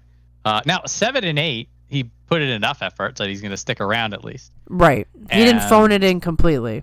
He didn't phone it in completely. Like his sumo, like when his sumo sense kicked on, it was just it just won the match for him. It just everything was one fluid motion. Well, when you also go ahead. We were talking about Henkas. Takayumi hits a professional Yokozuna grade Henka on Oshoma. That was I actually laughed on that one. It was funny. And also again, it was the proper sidestep, grab the side of the belt, throw them down. It's Harumifuji style, pinkies up, professional. Right. It's fair game. Anybody's allowed to hank a Oshoma, just what it is. That was a fun moment. But as I'm looking at the roster here, so matches if he was in any sort of decent Takayumi shape, Tomokaze, Tobizaru, Koto Shoho. There's 3 wins he would have had. Mm-hmm. So it's like, obviously, he is not in any sort of close to Takayumi shape. No, not these days. The fact that he's even down here means that he's a few steps behind. Right, and so now he's fading even more. It will be interesting to see, like you said, he probably will stick around the top division. He's not, with the 7 and 8. Unless there's no, he'll be fine. He'll be here in March. It's just whether or not he's going to be able to stop this slow fading down. Right. You'll have to wait and see. Yep, we'll see what happens in March. So next up, Ryuden, 6 and 9. A little unfortunate for him. He might be going down. He had a musical chairs match with Kotoeiho on the last day that he lost. Not a good sign for him. Which is pretty damning, I think. Yeah. So I think Ryuden's no longer. This is not his second win. It's not his third win. It might be his fourth win. Right. He keeps falling. Yeah. But his fourth wind is now being drained. So it's like now he's running out of energy again. Well, his first collapse was 6 years ago. Yeah. So it's not horribly unexpected. So he does get as a grappler, when you have somebody like Asanayama or Asahakuryu or Oshoumi, who are really good grapplers coming up from Jurio, Ryuden's just going to be out of his depth through no fault of his own. Right. Particularly Oshoumi who had a really good time. And week 1, Asahakuryu was nigh untouchable. So like losses like that, you're just like, well, Ryuden, I'm sorry, you just got bad luck. Right. But then when you have losses to Midorifuji and Tobizaru, who we just finished talking about, how they're slowing down and fading and not able to do what they want to do anymore, and Ryuden basically gets outpaced by them. Right. You're getting outpaced by the faders, then you're the weakest one in the bunch. Yep. That's when your fate is a little stronger, and because he's further down on the list. Not to say that his grappling wasn't there. Amusingly, he goes to fight Kimbozan, which I thought was doing Ryuden dirty, until he out grapples Kimbozan and throws him over. I'm like, wow, Kimbozan, what's wrong with you? Right. But at the same time, Ryuden rose to the occasion. So, you know, he's not gone, but definitely slowing down at this point. It's probably going to be running out of top division. But that being said, he's been up and down in Jurio like maybe a half dozen times. Right, he's surprised us many, many times. Hard to get rid of Ryuden. Yes. He'll leave, he'll come back. He's too big, he's too capable of what he's doing. Right. But this time around, it looks like he'll be down in March. Yeah, I can't see how he won't be, but we will have to look at the Jurio situation before I can be definitive there. Yes. But in any case, Ryuden may be down in March. Whenever you go down in the Jurio, it's just like maybe he comes back, maybe he doesn't. Can't tell. Somebody not going down in the Jurio is Asahakuryu with a 9-6. His back-to-back Kachikoshis. He's not done that in the top division before. Well done. So for Asahakuryu, it was always like being strong and going forwards. What got him a lot of wins this tournament was his defense. Yes. It was being able to resist. For a smaller guy in particular, that's very important. But fighting fellow small people, Tobizaru and Yoshinofuji, he was able to basically stay alive in the scramble until he could do something. As I had mentioned against Oshoma, like Oshoma staggers him, hits him. By all rights, Asahakuryu should have gone out, but Asahakuryu just squats down, and uses all of his muscle just to hold. And then from there, Oshoumi just loses his own balance and falls over. So like Asahakuryu improving, being sturdy. It was good to see because I was starting to worry that he was just another flash in the pan, where like, you know, another small guy with a lot of energy who catches everybody off guard when he first comes up because they're not exactly sure how to handle him. I was a little worried that could be him, and then he really, you know, solidified that he's a great wrestler in this tournament by improving his defenses and the stick-to-itiveness. It was great. I wasn't sure. I was on the fence, and I was just happy to watch him fight. I could have watched him fight Yoshinofuji for another 20 seconds. I kind of wish that match had gone longer. But he is fun, and I hope he does continue to adapt because I want to see him stay a lot longer. I like the small man division that's kind of forming, you know, organically here, and you know, he can put himself right up near the top there. Him and Fujinokawa, I mean, gee, what a great matchup we could look forward to for a long time. Yeah, the previous times he would get Kachikoshi, he was scraping by, he was treading water. This Kachikoshi was he stopped doing that as much. He still did. Right. Actually, one of the biggest signs of progress is when he lost versus Abi, because he went forward into Abi. Yes. And just Abi was better at it. So it was nerves, or just maybe didn't feel like he could move forward. But he goes into Abi, he goes forward. He loses, but he doesn't lose going backwards or going sideways or trying to get away. He loses attacking. And that's the kind of mindset that then also gets him some wins. And combine that with his strong defense, like Chiyashima threw the kitchen sink at him, and Asahakuryu stayed up. So like he's really now starting to find his footing, find his pacing, and I feel like like now it's a real okay. Asahakuryu is now in the top division. He's made it. He's doing the changes he needs to do. Now we can like really start to appreciate him. Exactly. And, hopefully he puts it together a second time, but it's looking encouraging. He's at least going to get himself out of this bottom danger zone and giving himself another opportunity if things don't go exactly right after the promotion. Yep. Yeah, I am much more optimistic with Asakuryu's future after January. And also, our boy's back. He's back. Asanoyama.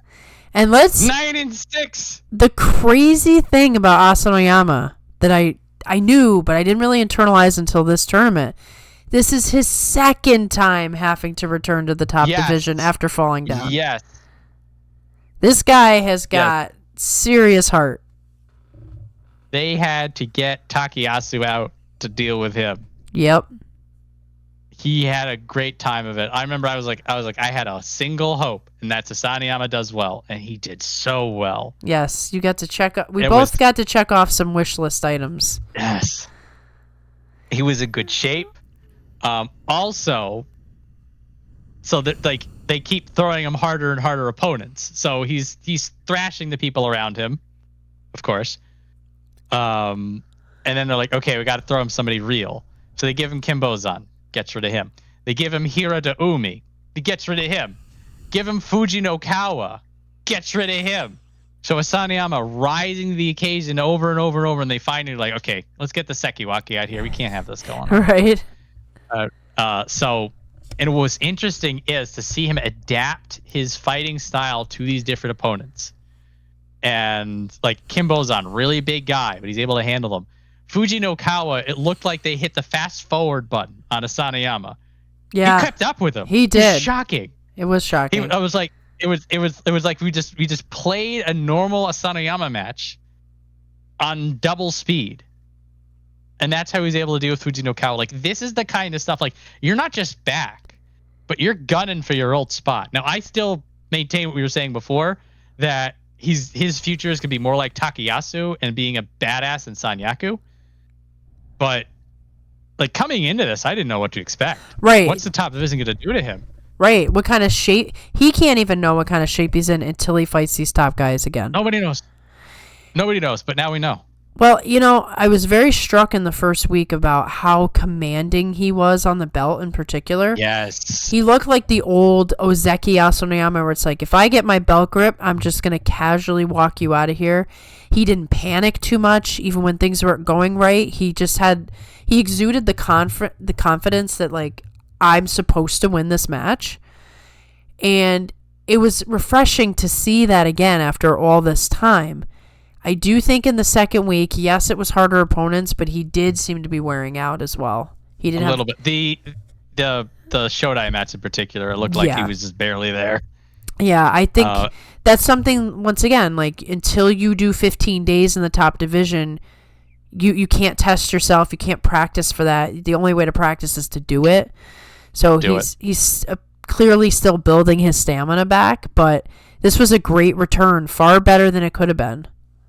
Celebrated return of our lad from before, and it's like you said, it was just the way he carried himself, and because you don't know how much nerves is going through his head. Is he gonna feel like he's just gonna get knocked back down? But like, he just moved and he smothered people, and you're just like, this is the way I remembered him.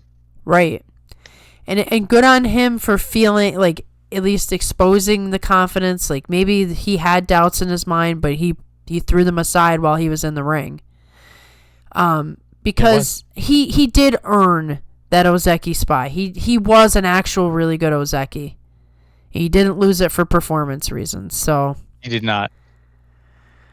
Yeah. It's the hard climb back. I mean, I think it's very low chance that he gets it again. But man, you gotta respect how much he cares and how hard he works. Getting back to Ozeki, I'm like, it's too early to tell. I can see him in Kamasubi the way he is now. Oh yeah. Absolutely. Like, from like, and that alone, like, oh my goodness.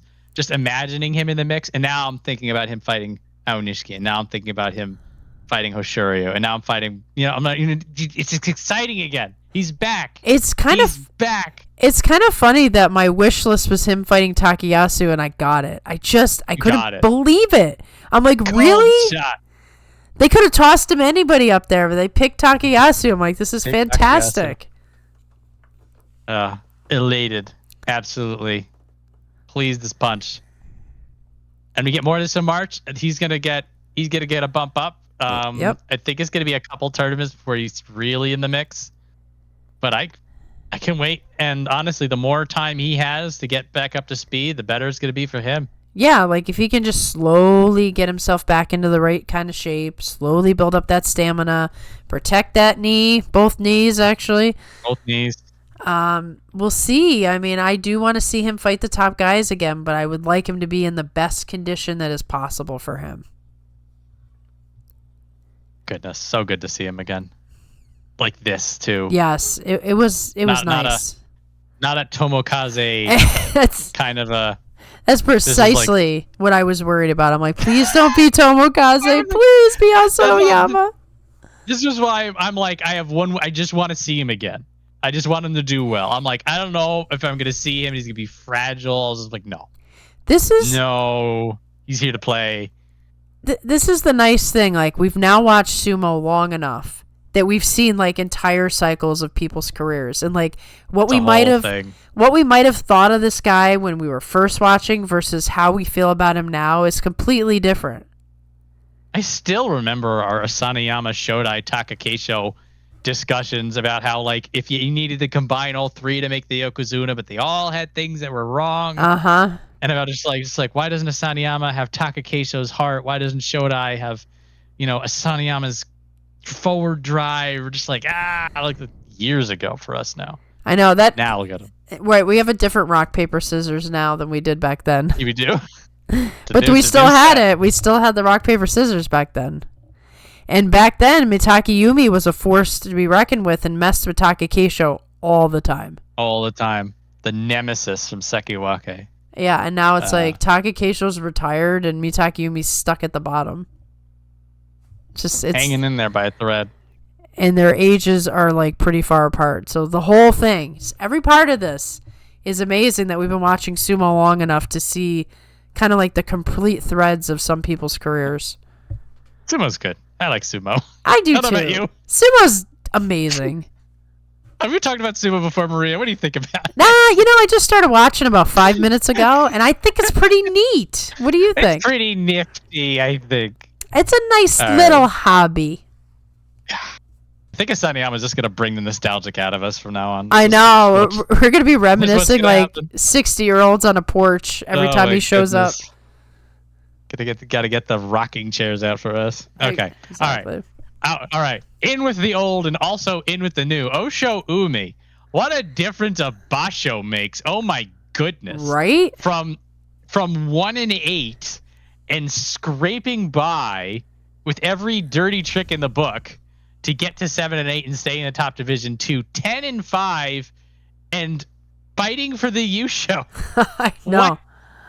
This is what you want to see, though. This is what you're always rooting for, right? The guy who gets knocked down the first time comes back up with a vengeance. You so rarely see it. He fought so well, too. Like, it was two entirely different wrestlers.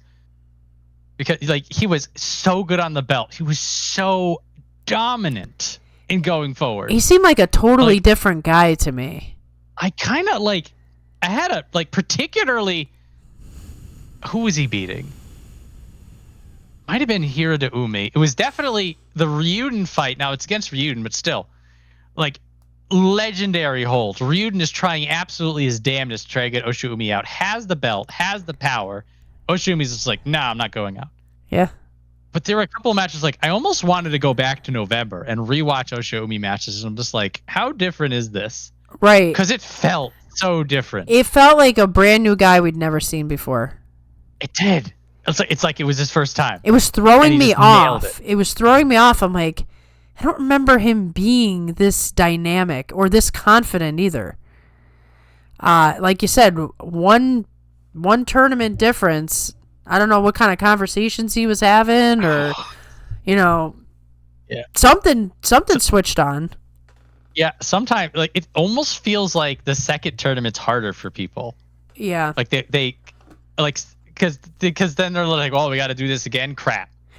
Yeah, it is. Okay, so you come in brand new, you have all this adrenaline and excitement for, I'm a top division guy. And that carries you through at least halfway through the tournament before you start getting really beat down into like oblivion. Well, now if you've ended the tournament on a down note, the idea of climbing the mountain again sometimes is just too much. Yeah. And you need that reset. Yeah. Oshoma is the other way, though. In that there are some people, like the first time they're there, it's all nerves. They're weird. They don't know it. Then the second time through, once they understand it, it's just like, oh, no, I got this. Right. Oh, I'm not scared anymore. Stage fright's gone. It's fascinating to watch. I mean, that's the way you would feel like it should go. That is the natural state. But it surprisingly doesn't go that way a lot of the time. It's not, but Oshoma just unless you're rose to the Onishki. occasion. Yeah, or the anomaly, soon to be Yokozuna. So we'll have to keep more of an eye on Oshoma now that we see what he's capable of. I have to admit that, with everything else going on, I didn't pay as close enough attention to him as I would have liked. He was that kind of person. Shishu was like this too for a bit. That you see him in the top of in the Yusho contention. He's like, oh, here's Oshoma, here's Kirishima, here's Hoshoryu, here's Onishki, here's Atamifuji. You look at Oshoma, you're just like, I'll get rid of him. Right. You don't exactly. Like in the moment, in the mix, you don't really think about him. But going back and looking through his stuff, was like he was impressive. He was powerful. He was dominant, and it's like, March. I want to see if he does this again. I want to see how he does this to stronger people. Right. And it's so much potential that we just found out of nowhere. Well, I mean, you see here when he finally had to fight top guys, he loses to Wakamotoharu. Yeah. I mean, kudos to him for forcing a Wakamotoharu match, but it's like, exactly. He was totally outclassed in that match. And Atamifuji, come on. He was a man possessed, Atamifuji. There's no getting rid of him. Right. It was his to lose, and unfortunately he lost it. Ugh. Poor guy. But anyway, Oshoma. I love Oshoma. He does something like that again, and I'm on that train. I'm like halfway there already. It was so good. He got your attention. He definitely did. That was an eye opener. So, Asahakuryu, 8-7 down to the wire. So this was an interesting narrative going up because Asanayama and Asahakuryu came up together. They came up to Jurio, and then they sort of were lockstep. And so this is Asanayama's grand return, but it's also Asahakuryu. My brain has trouble with that name. It's Asahakuryu's debut. And in the first week, they are both 5-2, lockstep. And I'm like, damn, Asahakuryu is looking pretty good. He's got the nice grappling going on. He's power. He's persistent. I think he did a crane lift of Tobizaru, but he was in the middle of the ring, so he couldn't get him all the way out. I'm just like, there's a lot to like here. And then week 2 just comes and hits him in the face. Well, there's some of that stamina conversation. Like you can't build the stamina until you go through it. And so he got, Nishiki Fuji, Oshoma, Tokihayate, Kotoshoho. I mean, those are tough matches to be brand new at. Yeah. In week 2. So he got run through the ringer a little bit. What's interesting is he fought 2 Jurio people who wanted his spot, and he said both of them no. Yep. He gets the Koto-Eiho match, and then he gets the Sada no Umi match. The Sada no Umi match was the musical chairs match, which unfortunately for us means that Sada no Umi is not going to be in the top division in March because Asahakuryu says that's my seat. Sit down. But credit to Asahakuryu for being 5-7 and climbing himself back out. Yeah, I mean, this was a nice debut. A nice normal debut in a sense, right? You're in the Instead, bottom spot. You get your 8 and 7. You prove that you're not a Jurio guy anymore, but you also show there's a lot more work to be done. He still will be in a danger zone in March, so he's going to have to, stay steady, or else he's going back to Jurio. Yeah. But this is the normal good version for a debut person. Yeah. Megashira 17, both sides. Like, this is a normal. Yeah. What happens when you come back in. It's So literally. for Asahakuryu, you're like, he starts out strong. He starts out things, has problems, has to dig himself back out. I'm interested to see what happens with Asahakuryu once he settles back in. He's still going to be at risk of demotion, but now that he's here, we'll see how he settles in. Well, Unfortunately, yes. Unfortunately for Hatsuyama, we will not be seeing how he's doing in the top division. No. He's going to get dropped pretty far, wouldn't you say?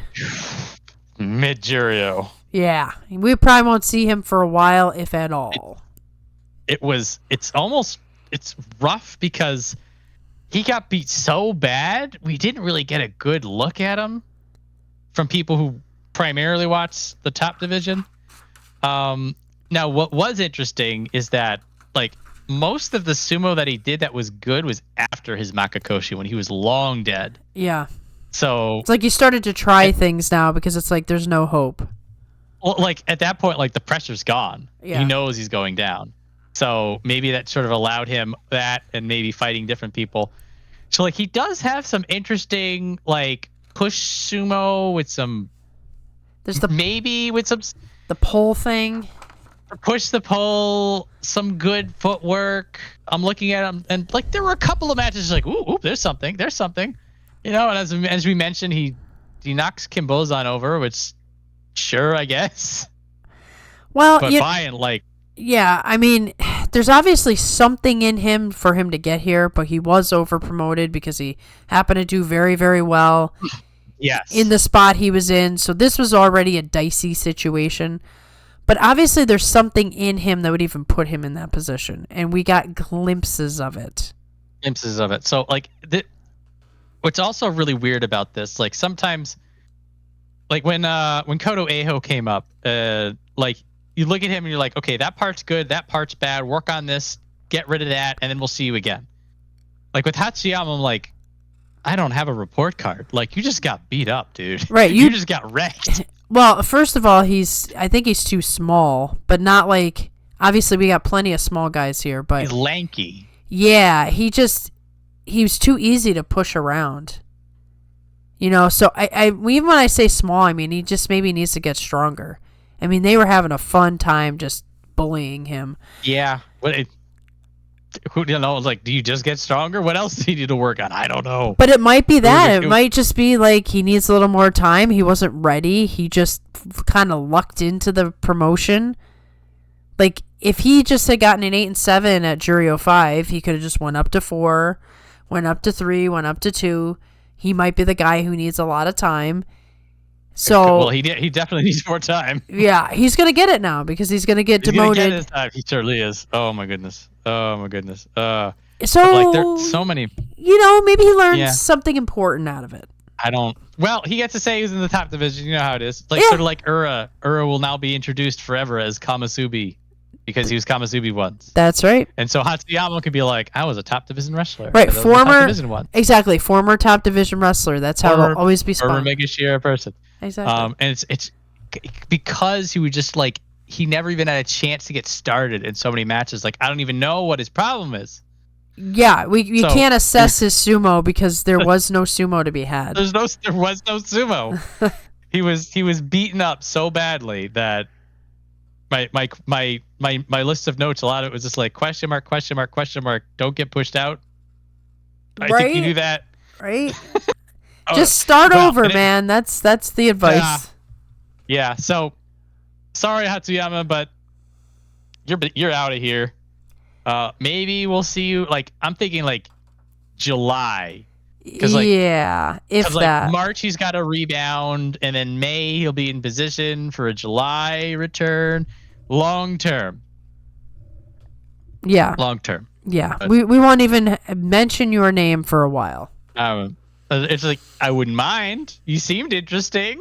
There's stuff that you did. I'm like, I'd like to see more, but we've got to make space for other people. Exactly. That's just the way it is. Sorry, buddy. You just didn't All make right. the cut. All right. Okay. So we had 3 special prizes this tournament. Outstanding performance goes to Yoshinofuji for getting 2 Kimboshi and just being an ultimate badass. The Kanto Show fighting spirit goes to both Kirishima and Atamifuji for their Yusho presence. There is no technique prize because you can't give it to Onishki. Pretty much. Pretty much. Ozeki. Yep. It's like no one deserves the technique prize again until you beat Onishki. Yep. So that's where we're at. But well earned special prizes for all 3 of them.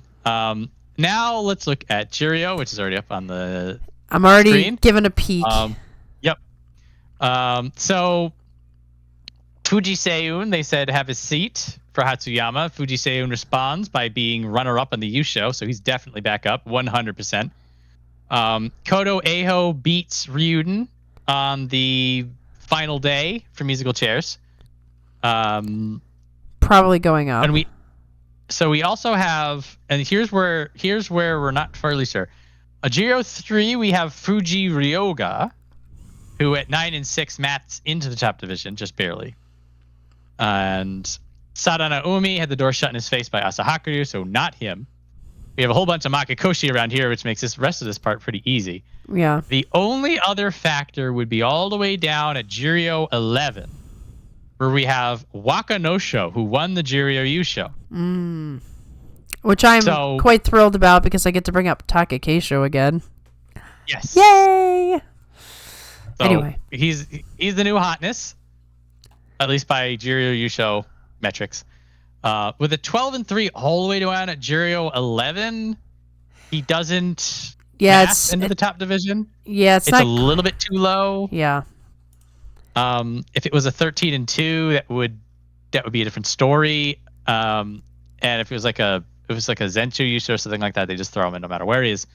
So it looks like 3 people, possibly 4.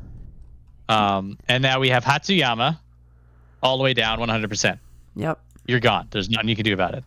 We have Ryuden, who lost the musical chairs match to Koto Eiho. So you're gone. Gone. And also at his 6 and 9, he mats out anyway. And then we have Tomokaze, who was 4 and 11. So that seems like a pretty clean 3 up, 3 down. I was gonna say it's gonna be 3 up, 3 down. I think that's gonna be the easy part of the Bansuke. So that is more or less what we would expect. And then everybody else who did Makikoshi down here is a 7-8 from Takayumi, 7-8 from Tobizaru. There's a 6-9 from Midorifuji, but he's way too high up for that to matter. Yeah. So I don't see them pulling a 4th. No, it's just no one is compelling enough to pull a 4th at this point. No. And then the only thing I can think of is that they pass over Fuji Ryoga for Wakanosho based on that Yusho, but not with a 12 and 3 from Jurio 11. Yeah, especially after what happened with Hatsuyama, I feel like they're going to be a little bit more conservative. They're maybe a little bit more strict. Yeah. Yeah. Some other people in Jurio to keep an eye on. Hidenoumi is gone. Kazuma, I think, is one of the new hotness, but he's 8 and 7 on Jurio 14, so nothing yet. All right, I gotta go all the way down for that. Okay. Hitoshi and Kaio were doing okay. Meisei was 8 and 7. Yikes. And yeah, when it comes to contenders, it's probably gonna be. You got this Asahakuryu. Yep. He's making eyes at it. He'll be in contention for March into May for coming up. Look at this, yikes. Takenosho. Welcome to our new Jurio mainstay, Takenosho. It's a shame that happened. Ochi did go through this as well. True. He was in purgatory for a while. I'm tempering expectations, but at the same time, concerned. If his sumo style was based off of being risky, then well, I wouldn't mind him back. I wouldn't mind that crush. the sound of him just cracking people, but we'll see if we ever get it back. Yeah. There's one of those disappointments. But sure is. Let's talk about something that's not a disappointment. We are now over 1,000 subscribers. We thank you. Yeah, we did it. We did it. I feel like we're legit sumo channel now. Legit any YouTube channel once you hit 1,000 subscribers. I want to thank all of you who are already subscribed, and then welcome to all the new subscribers, and thank you for subscribing because it's awesome. We do want to do a special live stream, but I think we're going to wait a couple months to do it because we want to plan it and we want it to actually be good. So we're not rushing into it. We will keep you updated on that special live stream through the post section, through other live streams, because we'll do Guess the Banzuke next month. I might do another extra live stream that's like video games or whatever, because everyone asks for it, and I can throw one of those in every once in a while. So there'll be opportunities to ask questions as to when this live stream is coming, and we'll post it all over the place, and we can kind of go from there. Should be fun. It's our thank you to all of you for supporting us, so we'll do our best. Thoughts, John? Yeah, well, we had a couple of ideas, but we were sort of just sitting on them because we were like 800 something. And then Sunday Morning Sumo Show did a drive for us, and that sort of pushed us over a little faster than planned. Yeah. So shout out to Sunday Morning Sumo Show for that particular little boost. Yeah, some of the ideas that we had are going to take a little while, and we'll have to decide if that's what we want to do anyway. Right. We have to. Some logistics we would need to work out for what we had planned. Yes. Yes. And definitely stay tuned. Dates matter too, because the way everything falls, like if it doesn't work for our schedules, then we can't do it that date. Yep. So. Yeah, there's a few things that may need to work in our favor. But I'm not like we will do something. Like specifically the both of us. And we'll just have to figure out what makes sense and what is going to be something sufficiently rad. Right. Something that is actually worth hanging out for. Yeah. So, yeah, guys. Yeah. I mean, it's been a fun, both from our personal channel standpoint and from the Sumo tournament itself. It's been a very fun January. One where we are highly anticipating the next tournament, as you heard multiple times. And this might be a record, John, for longest stream we've done, longest recap we've done at 3 hours and 46 minutes. Yeah, we're way past even our normal way past. Yeah. We got into things. Well, it might be the 2 feet of snow outside. It made us. I'm not in a hurry to do anything. I'll tell you what. Yeah. That helps. All right, so I got nothing. You got anything else, John? I'm fresh out. All right. My bag's empty. All right. Well, guys, it was fun. Glad you were hanging out with us. Please like, comment, and subscribe. And we will catch you in February.